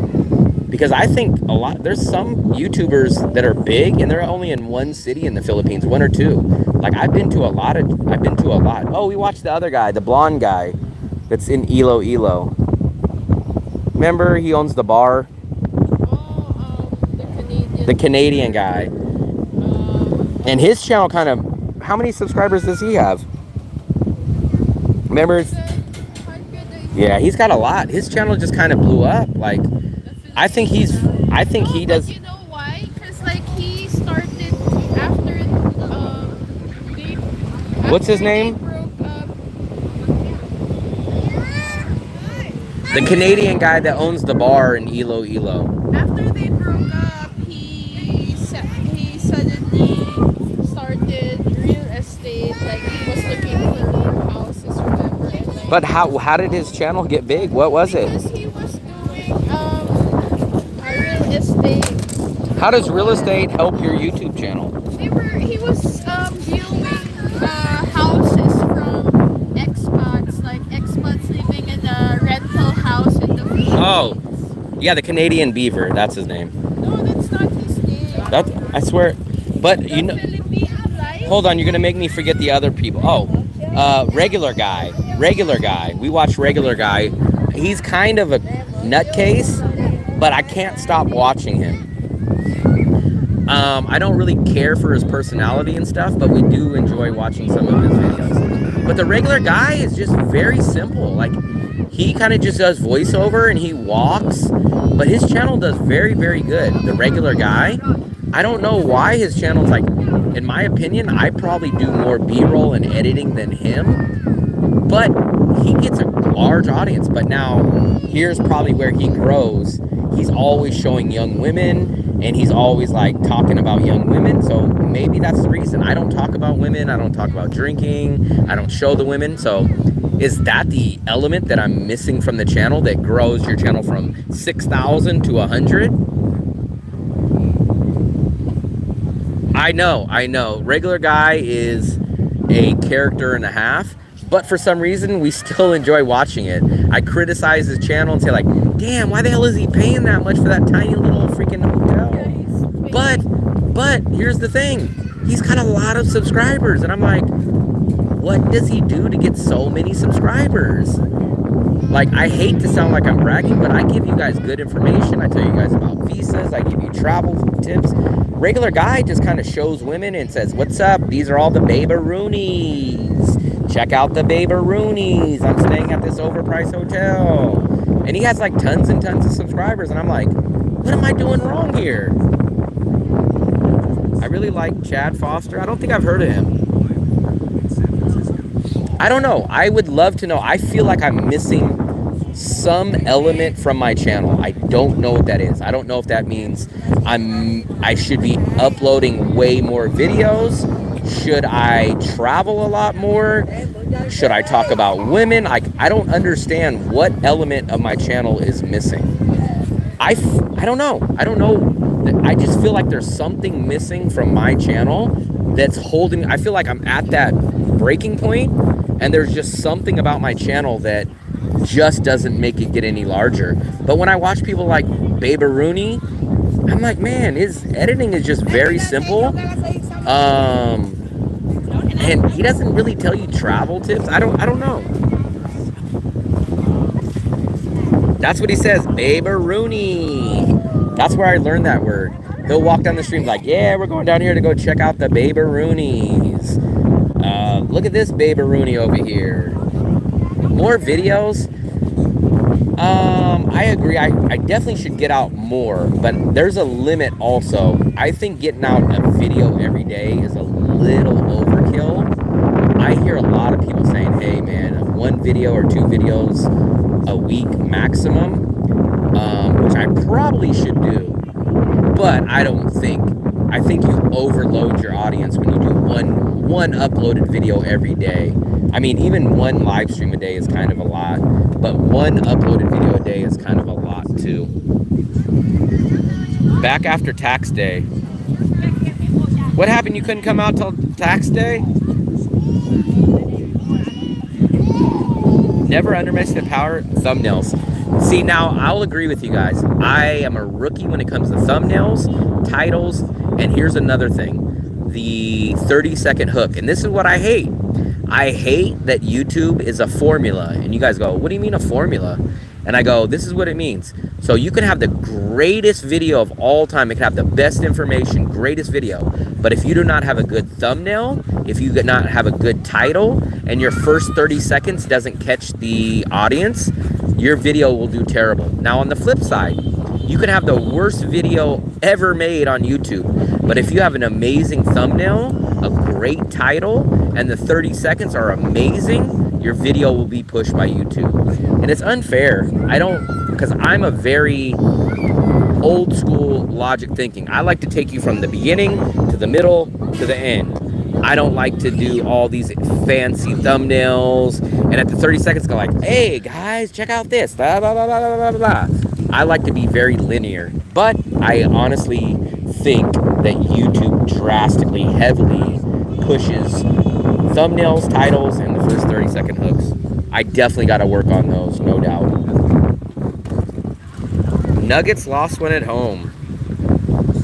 Get busy so my boat's ready. Damn, you got a boat. The only boat I've ever had was a toy boat when I was a kid in the bathtub. That Philippines life. Ah, okay, that's what it's called.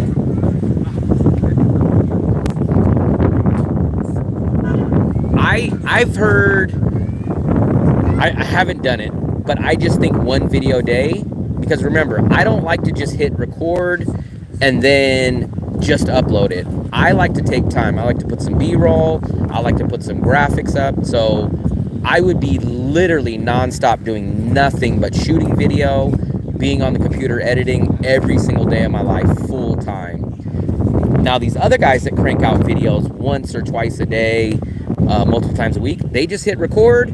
They don't add any B-roll. They just hit record. They trim a few sections of that and they slap it up. Very simple, very easy. For me, I'm very hard on myself and I make sure it's very, very perfect. I love to have B-roll, a little introduction, some graphics, some text. So for me, it would be like a double full-time job to get a video out every day. Boats means hot chicks. Have you talked to AI about it? I always talk to Bing. I like Bing better. Lives and rocks the city, however goes all over the Philippines. How many hours to produce 1 video? Up to my standard. So let's say I shoot a video on Monday, right? Usually my videos take me a while to shoot. Because like I won't just do a very, very simple. I'll say like, okay, I'm going over the river. So I got to get over the river. I'll get a little B-roll at the beginning. I'll land at the train station, get some B-roll there. So let's say a video takes me 3 or 4 hours of the day to shoot. Okay, I come back Monday night, right? I will probably load my files from the GoPro to the computer. Next day, Tuesday, I'll wake up, I'll eat breakfast, then I'll start editing. So I'll start trimming down all that. I'll start popping in all the ends and the outros. I'll do that for about 2 or 3 hours. By that time, I'm burnt out of editing. Maybe I'll come back later that night, do another hour of editing, wake up the next day, do another 2 or 3 hours. By that time, I'm probably 80 or 90% done. Wednesday, kind of do the finishing touches, upload it. So if I shoot a video on Monday, it's edited and probably ready to upload by Wednesday or possibly Thursday. That's for 1 video. Now I would love to do a video like how I do my live streams. I just walk around, I don't do any editing, and I just hit stop, and then I record it, which a lot of YouTubers do, I would have a video up every single day. But for me, I would not be proud of videos like that. There's so many people, like you'll see them, and I like to make seamless cuts. I like to make different angles. I like to add graphics of like, hey, nhon versus Nha Trang, $27 a night, $24 a night. I like to have that. A lot of these channels, you don't see that. I like to add, like if we're looking at the hotel, probably in the Nha Trang video, I'm going to put, hey, in Da Nang, you get $12 hotels, but they'll be 1 and 2 stars. Nha Trang, you'll have this, and that'll be a chart. It takes time to build the chart. It takes time to do that. A lot of these other videos, they won't do that. If I say, hey, in our apartment, we have 3 air conditioning, I will be talking, but then all of a sudden, I'll put B-roll. B-roll is like a clip that you've shot, and you put it over you talking. So when I say, hey, we have 3 ACs, you'll see a quick video, and it'll show the AC, it'll show the other one, show the other one. That all takes time. A lot of YouTubers don't take that time. They feel like, hey, I'm not going to get any extra views from it, so why even bother? Whereas me, I stupidly take pride in my work, and I want it to look great and be happy with it. Michael Smith, the Canadian and Roxas. I do them for 2 simple reasons. One, I like to connect with the audience, so it does give me ideas. Sometimes you guys say like, hey, do this kind of video, or you guys will ask me questions like, hey, how do I do visa videos?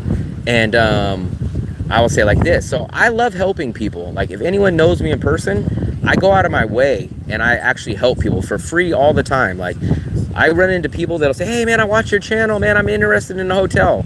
I'll spend 15 or 20 minutes on the street talking to someone about a hotel. No, I won't say, hey, I'm too busy, I gotta do this. So that's another reason. And on the kind of the selfish side, I guess you guys would call it, if I do a live stream and I get super chats, I make more in super chat money if I get a super chat than most of the time that if I upload a good video. But I can never predict a super chat or stuff like that. So it's multiple reasons why I do live streams. The biggest reason also is I don't have to edit. So once I am done with this live stream, I literally hit stop, the video's up, and people get great information from it. I love giving people great information. I love interacting with people. The slight possibility that if I get a super chat, it does better than a actual uploaded good video. And I don't have to edit. Those are the big reasons why I do live chats.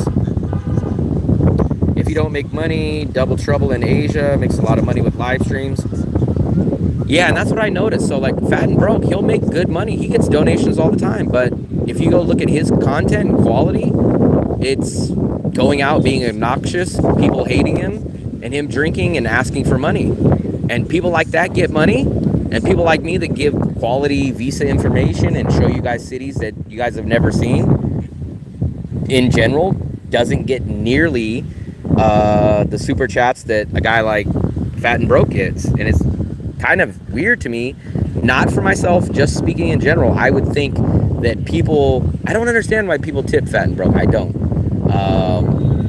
He's obnoxious. He constantly cusses at his own viewers. He's like, hey, cheap asses, start tipping me. And people will tip him. It's crazy. But before I get into a rant about that, I like your live streams. They are funny. I'm a girl. Very nice. I'm a human. But Mo, he's got 30,000 subscribers, and when he gets donations, he gets way more than me. So in my mind, he's doing something better than me. So I don't know what it is. I don't know what it is. And he doesn't even engage in his audience. Like there's times I popped into Fat and Broke's live streams 4 or 5 times probably. I mean, there'll be times where you just sit there and be like, hey, idiots, I'm not talking to you guys until you guys tip me something. This is Fat and Broke, guys, tip me, or else you guys are going to sit there and I'm not doing nothing. And shockingly, 100 people will be in the room. Shockingly, people will give him tips. And I'm like, damn, who are these people giving him tips? People donate to Fat and Broke for that's it. That's stupid. Like, can you imagine?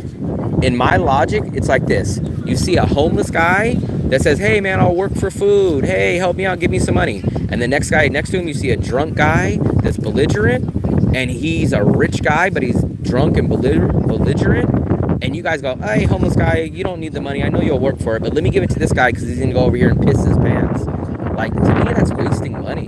Like, either don't give none of them money, don't give the homeless guy money, okay, that's fine, but don't give fat and broke people. You're rewarding him for bad behavior. It's very, very weird. So that's kind of my rule. I don't ask for money. I never ask for money. I don't have, if you guys tip on your own.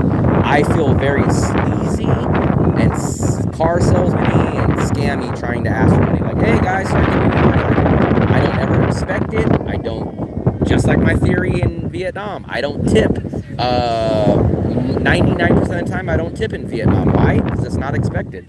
Just like this, I don't expect to get tips on my channel at all. You could always pivot, low-hanging fruit, sex packs, hooker, walking footage, maybe a new faceless channel. I'm a certain person. I have a conscience, I have certain moralities, like, I just can't stoop to that. I'd rather not make money at all and not do it than to do something that I just don't enjoy, or it's not me. I hate YouTubers asking. I'm the same way. I think I provide value, yes, but I don't think, so every channel on YouTube is practically free.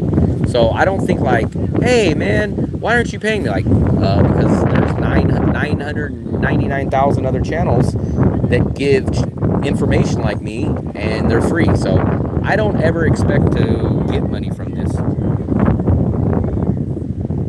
Fluffier, oh, you already finished your drink. You ready to start going back, Fluffy, or what?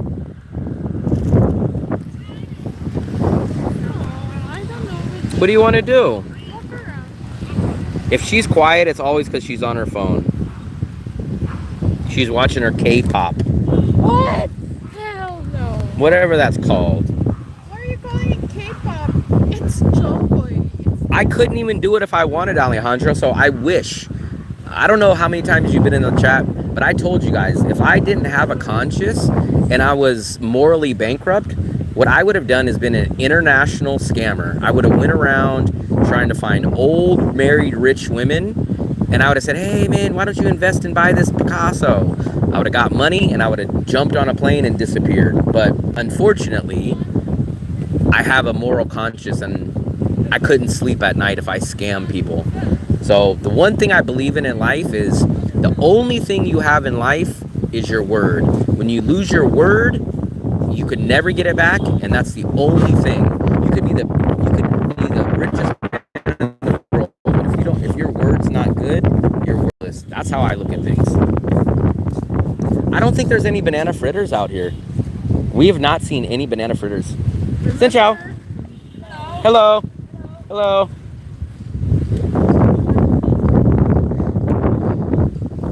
Fluffy, I'm a bigger star in nhon than I am on YouTube. People not recognize me, but people acknowledge me more in nhon than anywhere else. Fluffy, maybe we'll walk down the beach and then we'll start heading back. Technically, we still have to eat dinner tonight. We ate a late lunch at 4 something, but we didn't eat any lunch. We ate at 9 in the morning, and we got to go pack. We're leaving early. I got to go buy the train tickets for tomorrow, and then this trip is almost over.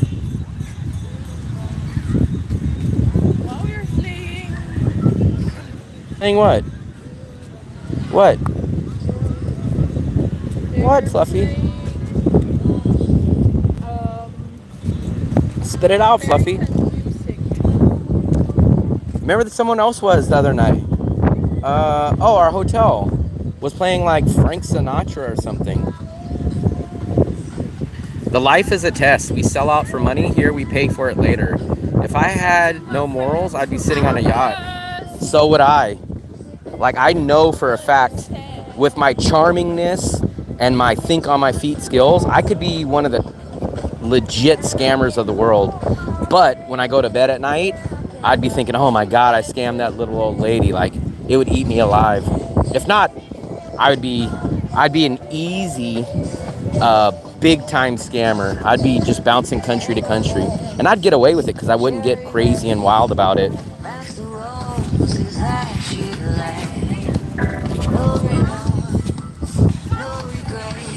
Fluffy, they're all looking at you. But they're like, what is this lady doing?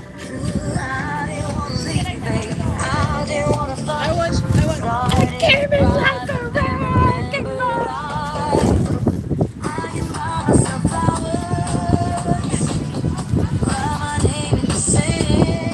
I hate to sound like I'm bragging or complaining, but does Fat and Broke go to Ween Does he go show you this stuff? Does he give you travel tips? No. But guess what? $300 tip, $50 tips, 30,000 subscribers. And I go, what the hell is he doing? And that's just a single amount. There's other people that are like him too. There's other vloggers that are as bad or worse than him, but he's the example because so many of my viewers watch his channel, but I don't understand. I don't get it. Don't you think it's the other way around? So many of my subscribers, No, because these guys were YouTubers before me. We'll go over to the plaza, I guess. Some of you guys haven't seen the plaza here yet. We'll walk over to the plaza. But this is the last time you guys will see Ween till I don't know when. This beach is like it's wider. It's definitely wider than the Danong beach. compared to So if you don't bump into the tree, can you hold this, Lester? Yeah, Chang has I do abuse you guys, and if you guys ask you guys will say, yeah, you talk to us and you always argue. So if you guys ask the viewers, if you guys ask Dark Brother or people like that, you guys will say, oh yeah, man, you abuse us, you talk. But maybe I don't yell and scream and use cuss words to you guys. Maybe not that, but I don't want to have to do that. That's crazy. I bought Airbnb call options for $1 a contract. Man, I forgot all about Airbnb. I think I traded Airbnb very few times when I traded stock options. I think the stock is called ANB, if I remember correctly. I could be wrong, but I only traded them a few times. I don't even know who that is. What are you talking about, Fluffster? Look at, I like that, and I like the way that the sky looks. I like the way how this face the. So what I've noticed, Danong is definitely lacking on the beachfront. Yeah. But it's I didn't notice it until we went to Nha Trang and here. So I will say this. This is a good way to distinguish it. I think Danong is the same from the sand to the water as Nha Trang and Ween But from the sand up on the beach walk, I think Ween and Nha Trang have better beach walks. Now, beach from sand to water, I think is about the same. But I don't know why Danong doesn't have a beach walk like this. I think the water is gets remember when it gets raging, it gets wiped out by. But I'm talking more about like Nha Trang has the monuments. Remember, like I guess it gets wiped out. No, because remember we sit at the stairs are high. But that gets I'm talking above that though, Fluffster. I feel like the water before the water gets overflows the road. But what I'm saying is, Danong, you know where that little cart where we eat lunch and they have the pearl and they have the cart. That should have monuments and grass. It's just that's it though. It should have a lot more. It just has a few little restaurants. It doesn't have any monuments. Like that's what Danong is missing. The sky, yeah, the sky. Actually, I think the sky looks nice. I don't never see skies like this in Danong. They're usually darker skies, more black. But this is a nice sky. Very nice. Windier. Danong sometimes gets really windy though, because you guys will tell me about the phone too. Lots of lights. Oh yeah, I could have told you that, Viking. So the only thing that Philippines, in my opinion, beats Vietnam in is English, meeting people, and long-term visa, being able to stay there 3 years without the leaving the country. But almost in every other aspect, it loses big time. Worse internet, worse infrastructure, brownouts, cost of living, food, things being out of stock. It loses big time on all those other aspects. So, and here's another thing that I think Da Nang is missing: the plazas. We're gonna go show you one of the many plazas that we've seen here in nhon. And actually, down that way, I actually think there are better plazas than this one. And these are huge open-ended plazas where like people come to work out, the kids come out there and ride their bikes, there's concerts there. So you guys remember when we went down to the food festival and you guys seen that big stage and there was a plaza? That's like what this is, but it's not only for one time. That would be like people coming down there, and that's in the Sun Tra area, which is a little different. Let's go, Fluffster. But this has like 4 of those in a small city like nhon. Plazas are kind of a big deal or common thing in Vietnam, except for in Da Nang. Oh, she doesn't have a passport. Oh, okay, then yeah.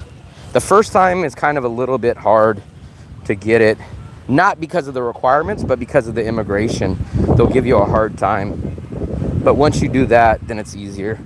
Say that again. What's He says his plan is to get his girlfriend from the Philippines a passport and get out of there. I'd say Vietnamese, Thai women are the hottest on average. If it's her very first time to travel outside the country, she might get... It won't be because of the requirements. It'll be because when you go to the airport. Very strict with... Not strict, they're over the top and stupid.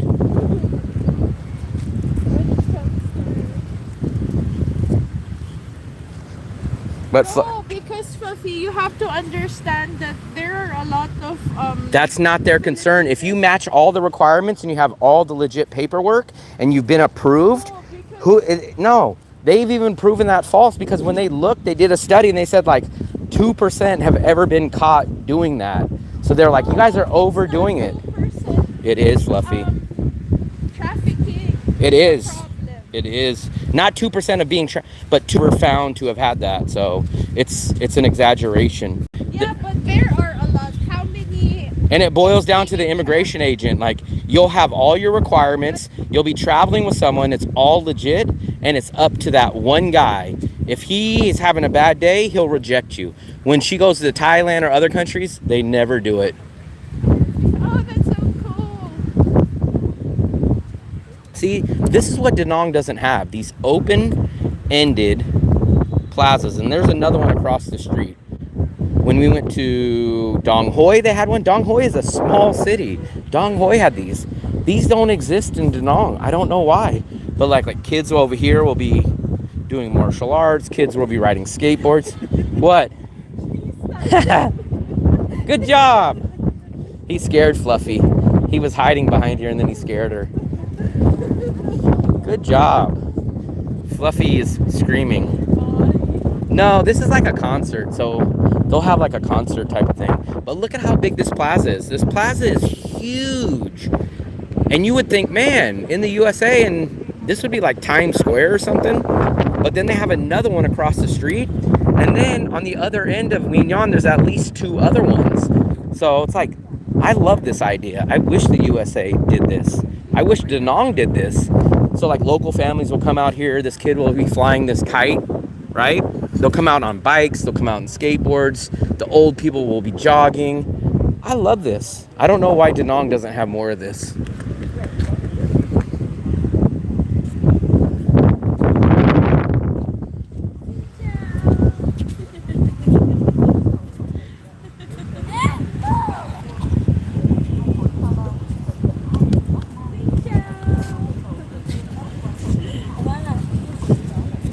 Xin chào.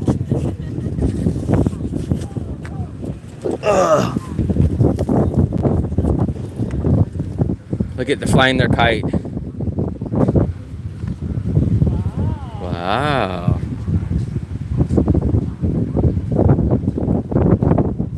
In Filipino, you call that sarangola. That's how you say it. Blah, blah, blah, blah.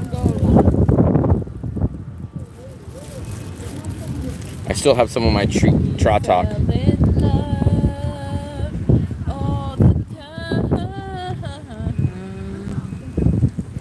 See? Like I told you, people will ride their bikes. Old people will do their workouts. I'd never seen go-karts here, Fluffy. If we seen them, we would have rode them. That's what we missed on this trip. We didn't do any go-karts. We only had one chance, and that was in Tweetwaw, and we forgot to go there.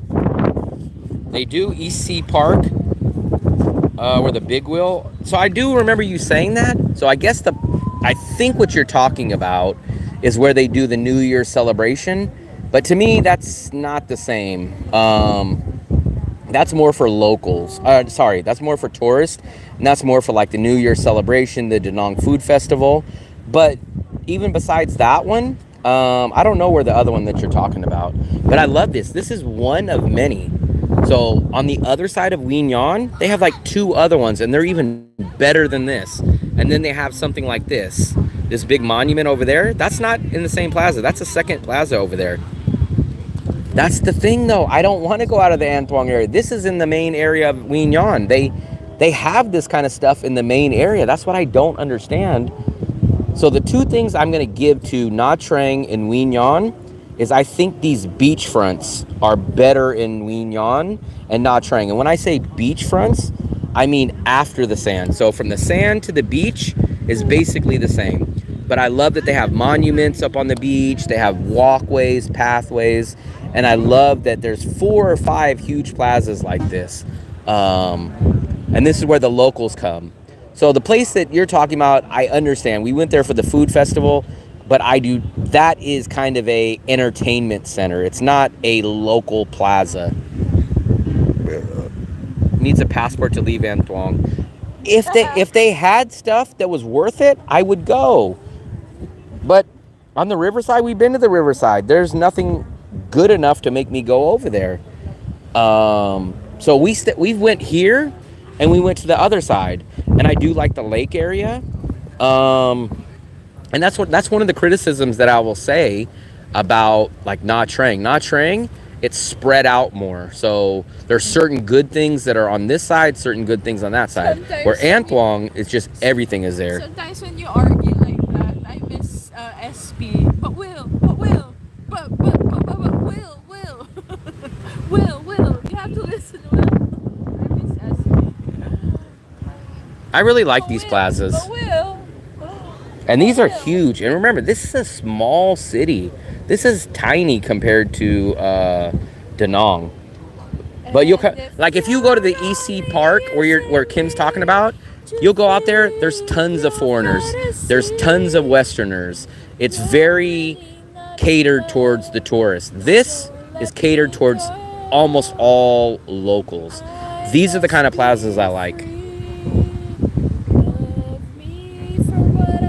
I like this city. This is the city that I think could be the next Da Nang, but it's going to be multiple years.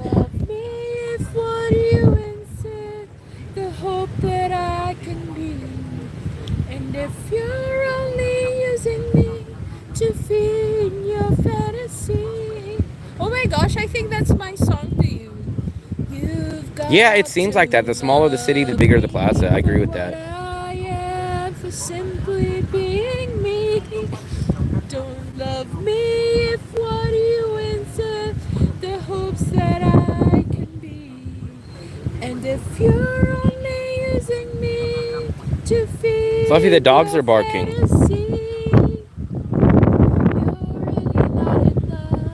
I went to that park. Remember, I have. I must be free.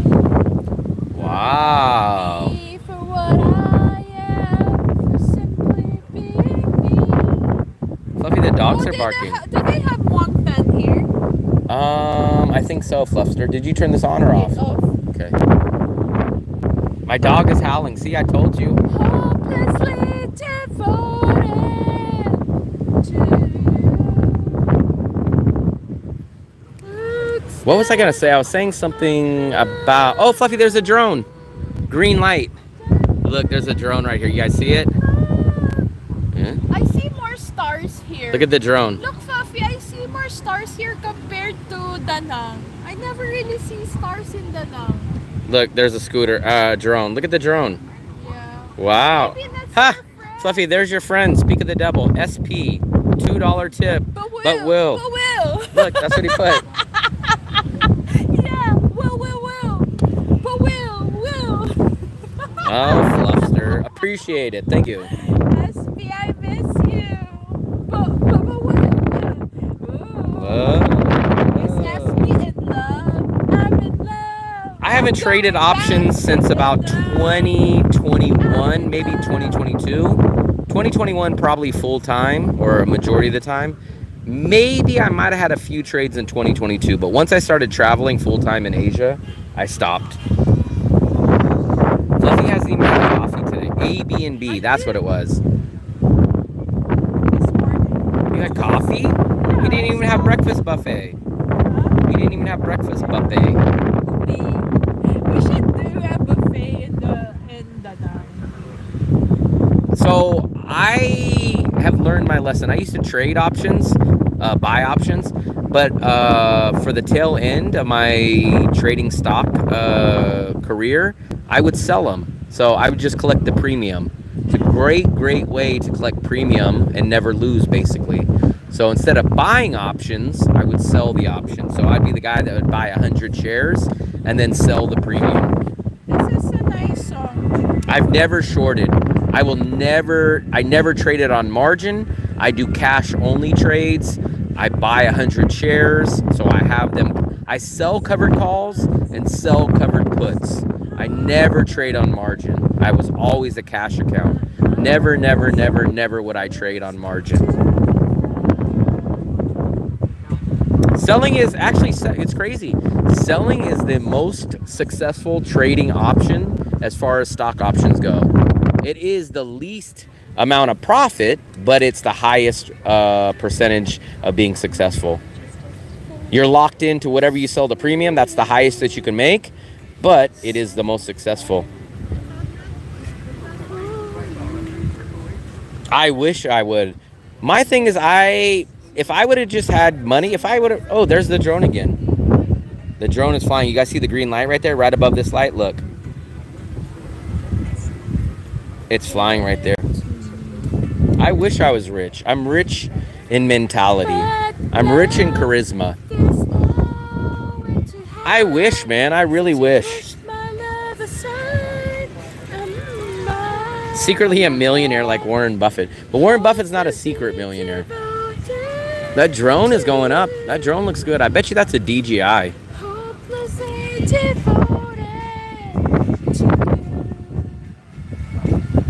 Let me put this microphone away. Every time Fluffy has a microphone, she thinks she's doing karaoke. I don't even want to be a millionaire. I would be happy.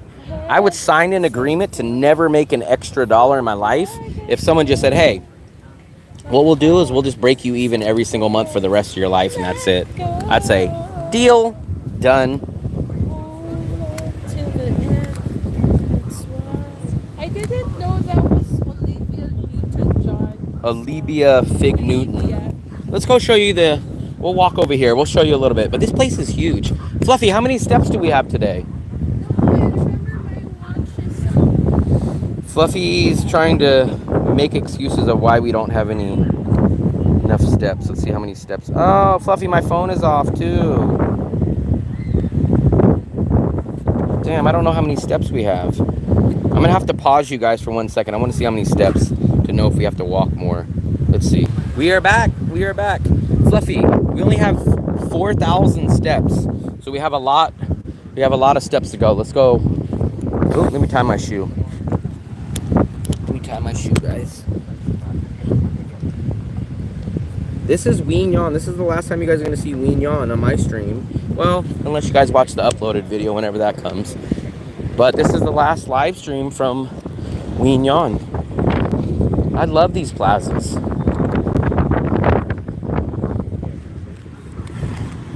Lowering rates will destroy what's left of nothing. That's exactly, Mo, that's exactly why I left the USA. I gave up everything. I gave up my car. I gave up making money because I am tired of working for the man. And a lot of people criticize me like, oh man, you need to go work. What are you going to do for Social Security? And I go like, I don't know if Social Security is even going to be around, first of all. Second of all, some people go work till they're 62, 65, say, oh man, I made it. Guess what? Oh, my back is killing me. Oh, I can't walk anymore. I can't travel. Or they retire, then all of a sudden, guess what? 2 weeks later, they die. So I'd rather get my time worth now and enjoy my life at a youngish age and guarantee that I get it, do it, rather than say, hey, maybe in 20 years when my back is bad and there might be World War VII by that time. I'd rather get it now. Too many people push stuff off. Oh, here's the drone. There's the drone. Very nice. Can you guys see the drone flying above? Let's wave to the drone. It sounds like a DJI. Most of us don't have the courage to quit.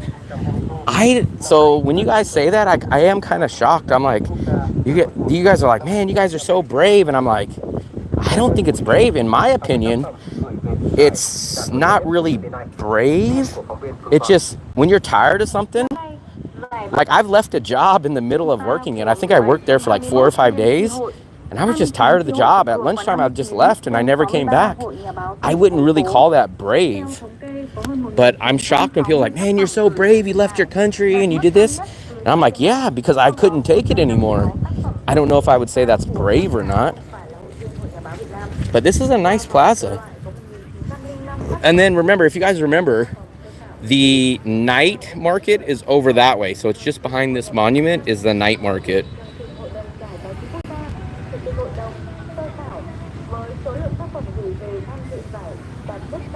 Actually, I'm 43. My Filipina is 20. I put what I had into real estate. What's up, yummers? Fluffy is let's see if we can zoom in on her. She's over here. Let me see, where's the stage? The stage, she would be somewhere here. I told her I wanted to get the steps. I wanted to get our steps in. We're only like at 4,000. But we're walking one of this big plazas here. I think they rent skates out here. Ciao. And I think they sell some drinks over here. So it looks like they rent a lot of skates. When we were here last year, there was a lot of people that were riding bikes and skateboards, but it looks like they rent out the skates. That's the thing about Asia. A lot of these people might not have real punch in and punch out jobs, but everybody has some kind of hustle that they do. That's something that does not really occur in the USA. Out here, you save up money, you get a cart, and you sell food. You come out here, you buy a few bikes, and you rent it out. USA, everyone works for somebody. You work for Costco, you work for Safeway, you work for some, but large amounts of people out here work for themselves, and it's not, hey, I own my own business, I spent $800 on getting work. No, it's just they come out here and they work.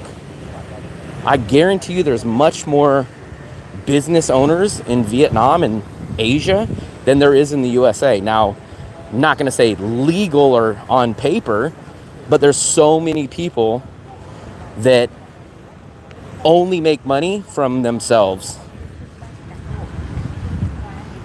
Pete likes old women.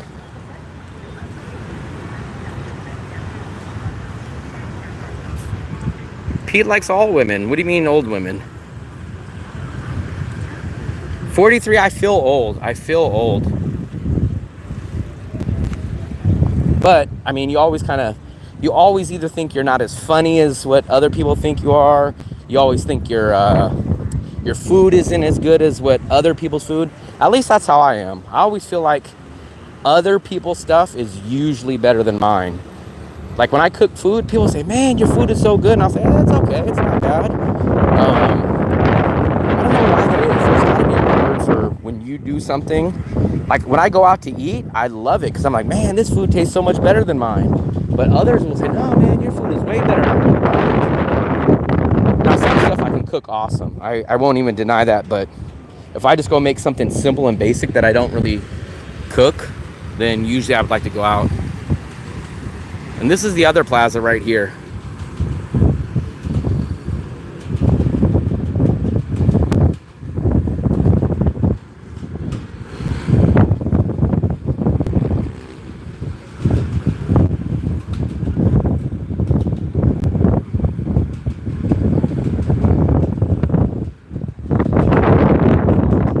I feel like I'm old. For some reason, I don't know, 10 years of my life just disappeared. Like, in my mind, my 30s just flew by so fast. I don't know where they went. Like, I remember being like 32, 33. It seems like one day I just woke up and I was like 40, and I was like, where the hell where did my 30s go? But everybody that's my age or older say, man, time goes by so fast, man. Like, I don't know if like the world sped up or the older you get, the faster time goes. Because when I was in elementary school, man, you guys know, it seemed like it took an eternity for it to go from like 8 o'clock in the morning to just to like lunchtime or recess. You guys would be like, man, I want to go out and go play some tetherball. And it would seem like it'd be days. Now, like a freaking day goes by in like an hour. A week goes by in freaking 20 minutes. A month goes by in a day. A year goes by in like a week. My 30s were a blur. My 30s were a blur. So if my 40s go faster than my 30s, it's gonna be insane.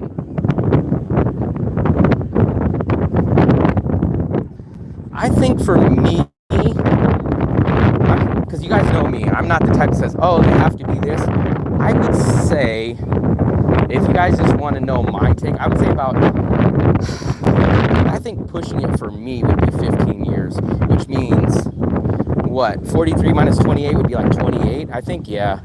I think for me, if I was going to be with the youngest woman that I would feel okay with, it would be like very late 20s. That's probably pushing it.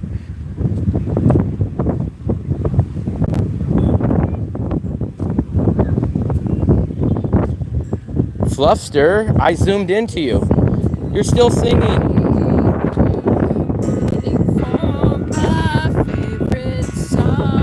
Fluffy, this is not karaoke hour. My ears are bleeding. My ears are bleeding, Fluffster. I agree. I'm saying only for myself. As long as they're 18, people are not breaking a law. As long as they're 18. For me, here's your guys' word, preference would be about 15 years. And that's not because of a moral reason or anything. But if you're 2 decades away, it's going to be extremely hard to have matching interest. That's just my take on it. I'm not saying people are wrong or right, as long as they're 18. So some of those people will say like, oh, she's 20 and he's 40. That's so wrong. That's criminal. I'm like, no, they're 18. They're both adults. But for my personal taste, I would say late 20s, like, because even in 20s, like, they grew up what? In 1998, 99, you're going to be like, damn, remember WWF wrestling? They'd be like, what is WWF? The only reason I do it by age is just because there's going to be a lot less similarities in conversations you can have.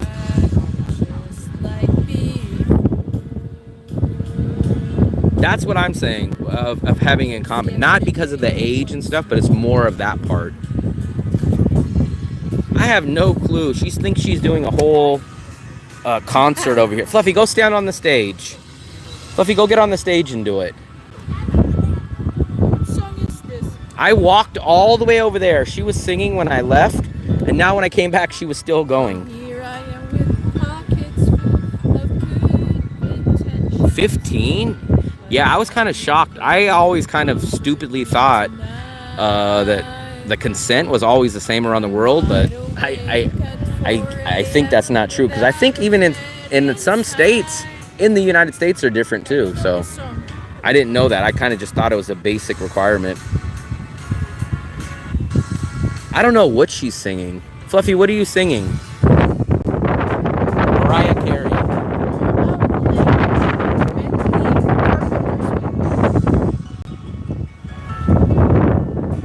I wonder if they have the Wi-Fi here. Let me just see randomly. I doubt that they do, but let's see if they have a Wi-Fi. Oh, they have nhon. Wow, they do. Let me try to log on to the Wi-Fi, guys. There's a free Wi-Fi here. Let's see if it works. We've been happy. I have few regrets. The ordinary problems have not been hard to face. But lately little changes have been slowly taking place. So there's a free Wi-Fi here, but it wouldn't connect. This is a windy city. I think it's because we're on the beach. We've been here last year, and I don't feel like it was as windy. But we came here last year in the month of June when it was much hotter. So I think maybe this might be the windy time, and we are near the beach. Even when we go near the beach in Da Nang, it's kind of the same. My dog is howling. My ears are bleeding.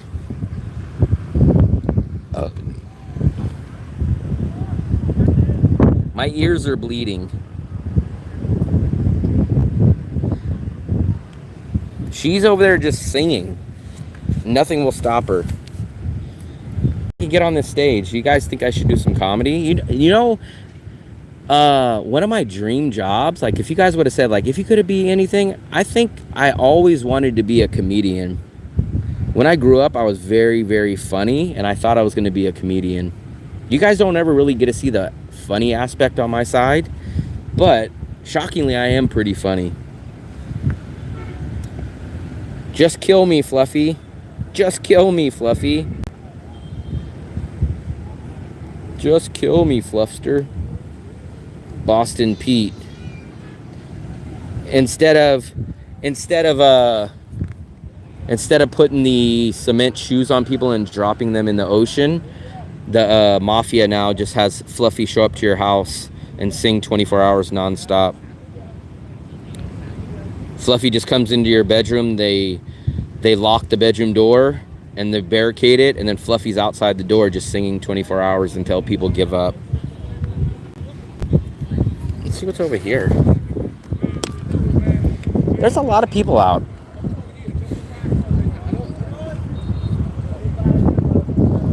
So this is our last little video of out and about in nhon City. I very much like this city as a travel spot. So if you guys are keeping score at home, this would be an ideal situation for me. I would base myself in Da Nang. If I was going to stay in Vietnam for long term, I would base myself in Da Nang. And what I would do is I would travel to a few cities, maybe one trip every month, one trip every 2 months, and these would be the cities that I go to. I'd go to Hue once a year. I'd go to Dong Hoi once a year. I'd go to Nha Trang once a year. I'd go to Wien Nhon once a year. Is there another city I'm missing? Why do I feel like I'm missing another city? Tuy Hoa. Tuy Hoa is a coin toss. Don't know if I would ever go. If I go to Tuy Hoa again, it would probably be a layover going down to Nha Trang. But Dong Hoi I would go to once a year. Hue I would go to once a year. Nha Trang I would go to once a year. And Wien Nhon I would go to once a year. That's probably the ideal situation. Worse than waterboarding. Wien Nhon way better. They're very, very different types of city. That's a good question. I would really have to sit down and think about it. But Hue is going to be a lot closer to a Da Nang city. Tourist in and out. Nice attractions, monuments. Wien Nhon is going to be a local, doled down American Western version of Da Nang. So Hue and Da Nang are going to be very similar in the Western amenities. Price-wise, amenities, it's going to be very similar. Wien Nhon is a whole different ball game. Wien Nhon is when you want diet Da Nang. When you want a low Western amenities, Da Nang. Hue, you're going to get the same Western amenities practically as a Da Nang. If I just have to randomly pick one, that's hard. That is a hard choice. like I said, you would have to figure out if I'm going long term. I could not live long term in Hue. I couldn't live long term in Hue for multiple reasons. The price would be at least as much, if not more, than Da Nang long term. And the heat kills me in Hue. Hue is insanely. Hue is probably the second most hottest humid city I've been to in the world, as far as me.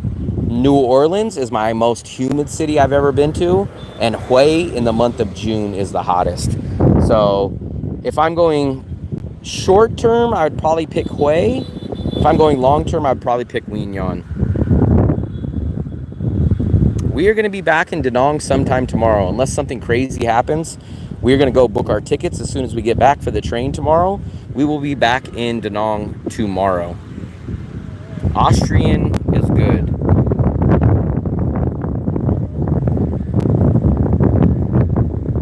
Will, does the tariffs affect you in Vietnam? Not that I know of. So the only thing that's kind of affected me about the tariffs was the dollar kind of went up. So my rent technically went down about $10. But besides that, I haven't seen any direct thing that's changed for me at all. I love traveling. So that's the tough part. I love traveling, and I could do this 365 days a year, travel to different places all the time. I wish I could. This trip really made me realize I do love to travel a lot, but it's also reminded me I can't do fast travel. Like these 2-day trips are fast, man. They wear me out. When I travel again, ideally I want to be in a place for a minimum of 5 days at least. But I do miss Da Nang because I enjoy all the stuff that I know, and I do enjoy the food prices of Da Nang. So those two things of familiarity and food prices, I definitely miss about Da Nang. But the things I will miss about traveling is seeing new places. And I love to travel. So my perfect ideal situation would be to travel once a month for maybe 5 to 7 days every month while living in Da Nang. That would be the ideal perfect situation for me. So I definitely want to travel more. I have not been to Phu Quoc. I have nothing against it, and I would like to make it out there, but I just heard it's kind of a little expensive. That's kind of the only reason that I haven't been down there. But I would like to try that city out.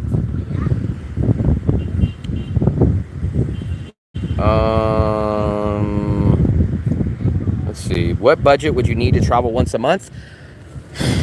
I would say realistically, I'd probably need an extra $200 to $300 from what I spend. So right now I spend about $750. So if I made $1,000 a month, I think I would do a monthly trip. So this 8-day trip cost us a little under $200 for everything. I haven't totaled the exact budget up. I will tomorrow, or probably tomorrow night or something when I get home. But I've documented all the costs for everything. And I know for sure it's under $200. It might be around 180. So $200 to $300 extra would probably give me 5 to 7 days of traveling. So if I made $1,000 a month in Da Nang, I would easily be able to travel at least a 3 or 4 day trip every month.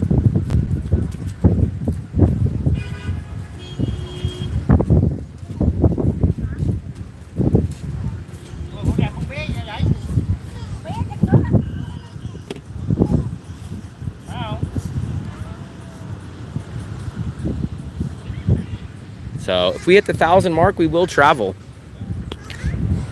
Now here's the opposite. So here's an ideal situation traveling wise, but in the end, it doesn't really pay off for me. So when Fluffy went back to the Philippines before, her family had an extra house that's available. And she was like, why don't we go live there for free? It is out in the outskirts of her city, Baguio. But when I total up all the costs, even with free rent, like getting back into the city, so we would have a car, so we'd have to pay for fuel, we would be cooking more, and we'd be on the outskirts, like meaning like 30 minutes from the city. It wasn't that much, if at all, that we were saving. And it would be in the Philippines, and it'd be like, she was like, oh, it's the forest. So shockingly, even with not paying rent, it almost came up to be the same because we'd be paying electricity, fuel. Electricity's more there. Other stuff is there. But also at the same time, remember I told you my videos in the Philippines didn't get good views. Live for free, but it would be in the forest outskirts of Baguio, and we would have to drive. They have a car there. We would be in the forest. We'd have to drive a car so that we couldn't walk. It wouldn't be an Anthuong type of situation. We'd have to live in a foresty area and go back travel and pay for gas, all this other stuff. Plus it would be, I have no clue.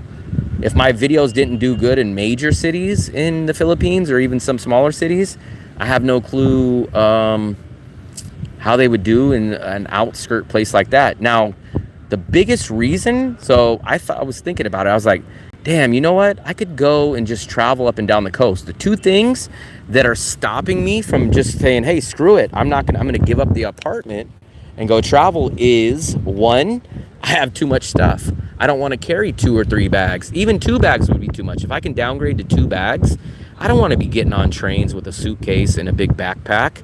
That keeps me kind of not traveling. And the other thing is, I'm worried that if I go to another random Tuy Hoa or something and I don't live in Da Nang, maybe my videos would do terrible and it wouldn't help the channel. So those two things are kind of the biggest roadblock for me full-time traveling.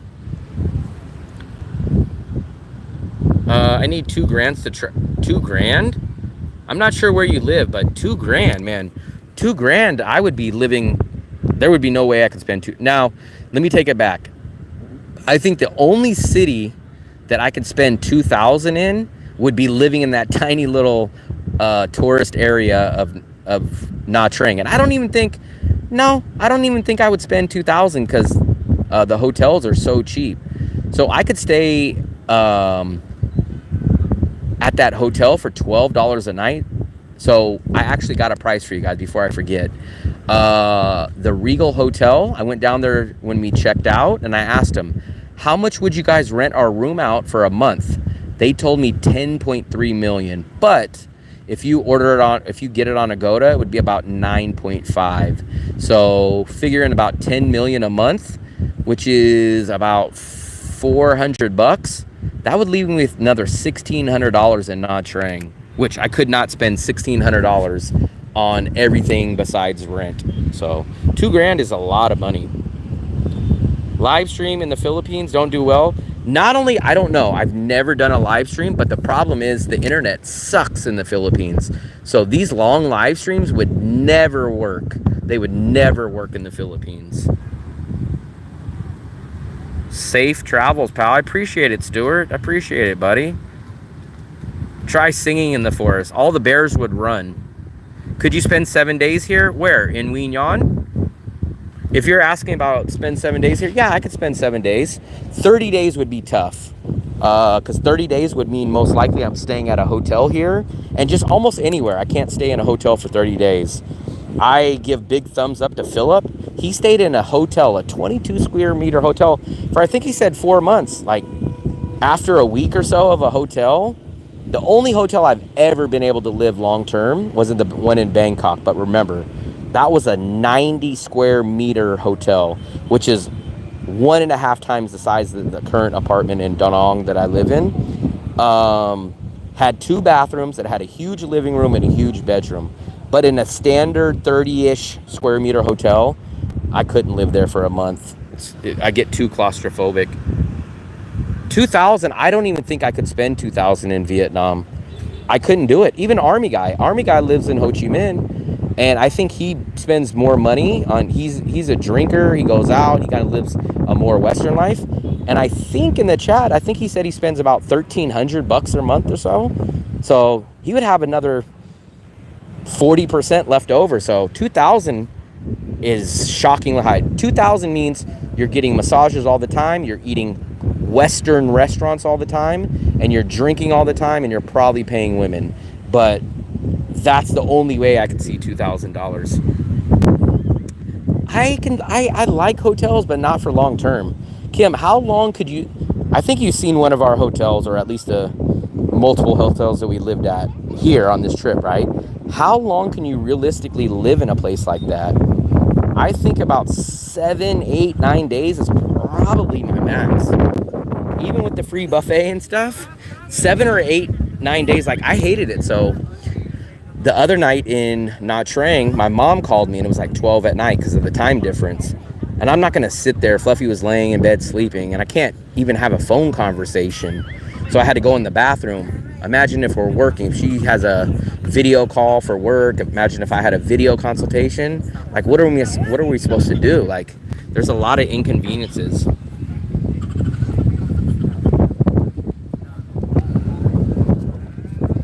I kind of think, Sinchao, hello.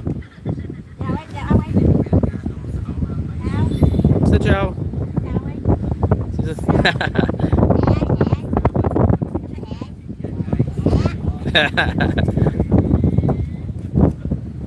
Yeah, I can't do studios either. I can't do studios and I can't do hotels, especially when Fluffy's here. Because remember, she works online, I work online. I do video consultations, so I need my own private space. I talk to people in the USA, so I got to kind of, my coworker that pops, my old coworker pops in here, he'll call me. I need my own space. I know I can never get rid of the space. The little kids have never seen. You missed it. I don't think you were here, Mo. When we were having breakfast, there was a kid. There was a kid that walked up to our table, and I'm not even joking. He just stared at me for, it seemed like 2 or 3 minutes. I don't even think he blinked. He just stared at me, and I said, hello, Xin Chao. And Fluffy, how was the kid looking at me? Show them how he was looking at me. He was like looking at me like this for about 2 minutes without even blinking. And I was like, hello. And he just stared at me. He was just like this. And I was like, hello. And he was like this.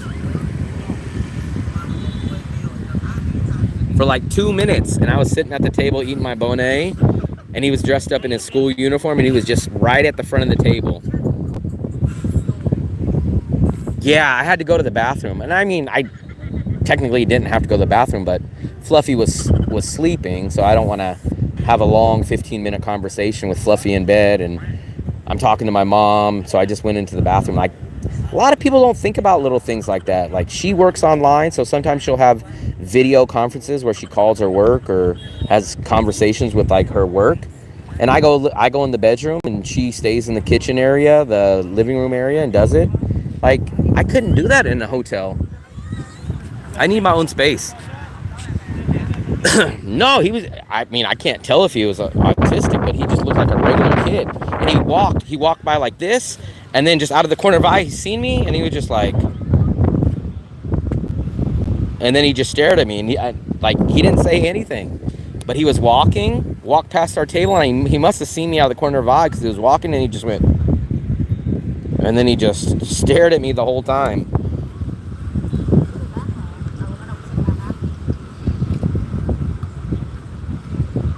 After about a minute, I was like, okay, this is a little awkward, but I waved to him like 3 times. I said, Xin Chao, and never, like, for about a minute, he didn't even blink. I don't think Fluffy would mind, but for me, you know, I like to have my own private conversation, and she was sleeping, so what was I going to do, lay in bed and, like, talk right in her ear? So I was like, or like the same thing, what if Fluffy was doing a video call? What are we going to do? She's going to be sitting in the bed on a video call. I do video consultations with people that ask me about Da Nang. So I need my space. I didn't have a stare. Good thing I was wearing my glasses.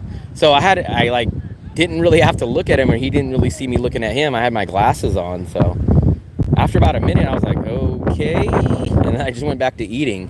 And he stared at me for about another 30 seconds. Then I started to eat. By any chance, do you take the kids water? No, that wasn't it. He was just walking by. Their school got out. We were sitting there. I was on the live stream. And I got a couple of looks from like some other kids, but it was more just passing by. So even though there is tourists, there's American teachers here that teach, because like I said, I turned down a teaching job last year here, and I know there's expats here. I know it. Supposedly they live more on the riverside where we were the other day when we were here. So I know they see tourists, But I'm just so shocked at how amazed they are. But I do know for a fact there is some tourist here. This city is probably, I'm trying to think where the biggest city I've ever, this city is the Stairs, but I went to Haiphong before. Me and my travel buddy in 2019, we were walking down the street in Haiphong, right? Walking down, and there was a family on scooters, and they just, hey, Americans, Americans. They were waving, yelling. Dad slams on the brakes, pulls off to the side of the road, and they were just waving. That was kind of the most weirdest feeling. But remember, at the time, that was my first time out of the USA. That would probably be the biggest time that I was like, wow, like, this is crazy. But they were very nice. They waved. They were yelling Americans, even though my travel buddy is from Czech. I guess they just consider a white guy a American.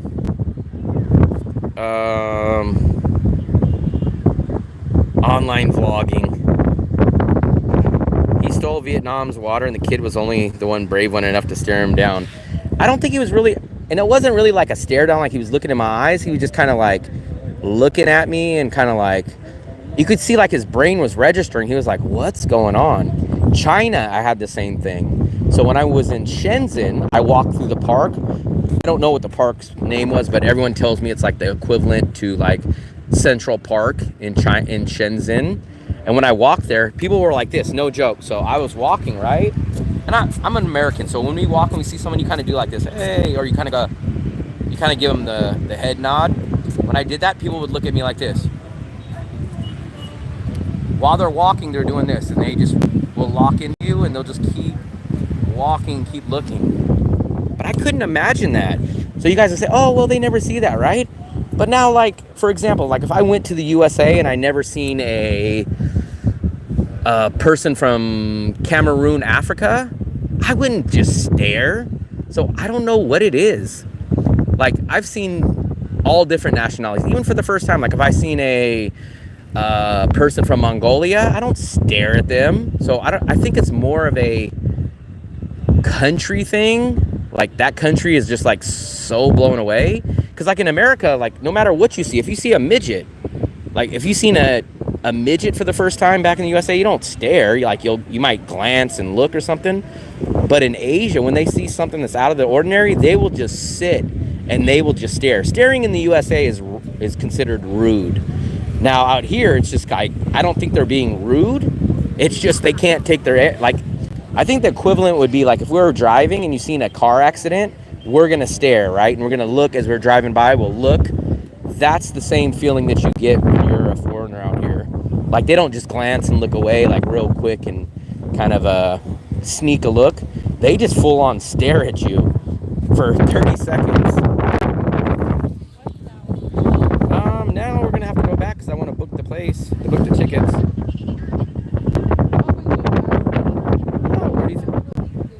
I'm not hungry yet. What time is it, Fluffster? 7. Jesus Christ. We need to go back. I need to book the tickets. And then we're going to have to get dinner like no later than 9. Because everything, not everything, but all these places that we know kind of close around 9 or 10. So we're going to have to walk back. Book the tickets. There's still the night market that we can go to. There's dinner spot. So I don't know what we'll do. Let's go, Fluffster.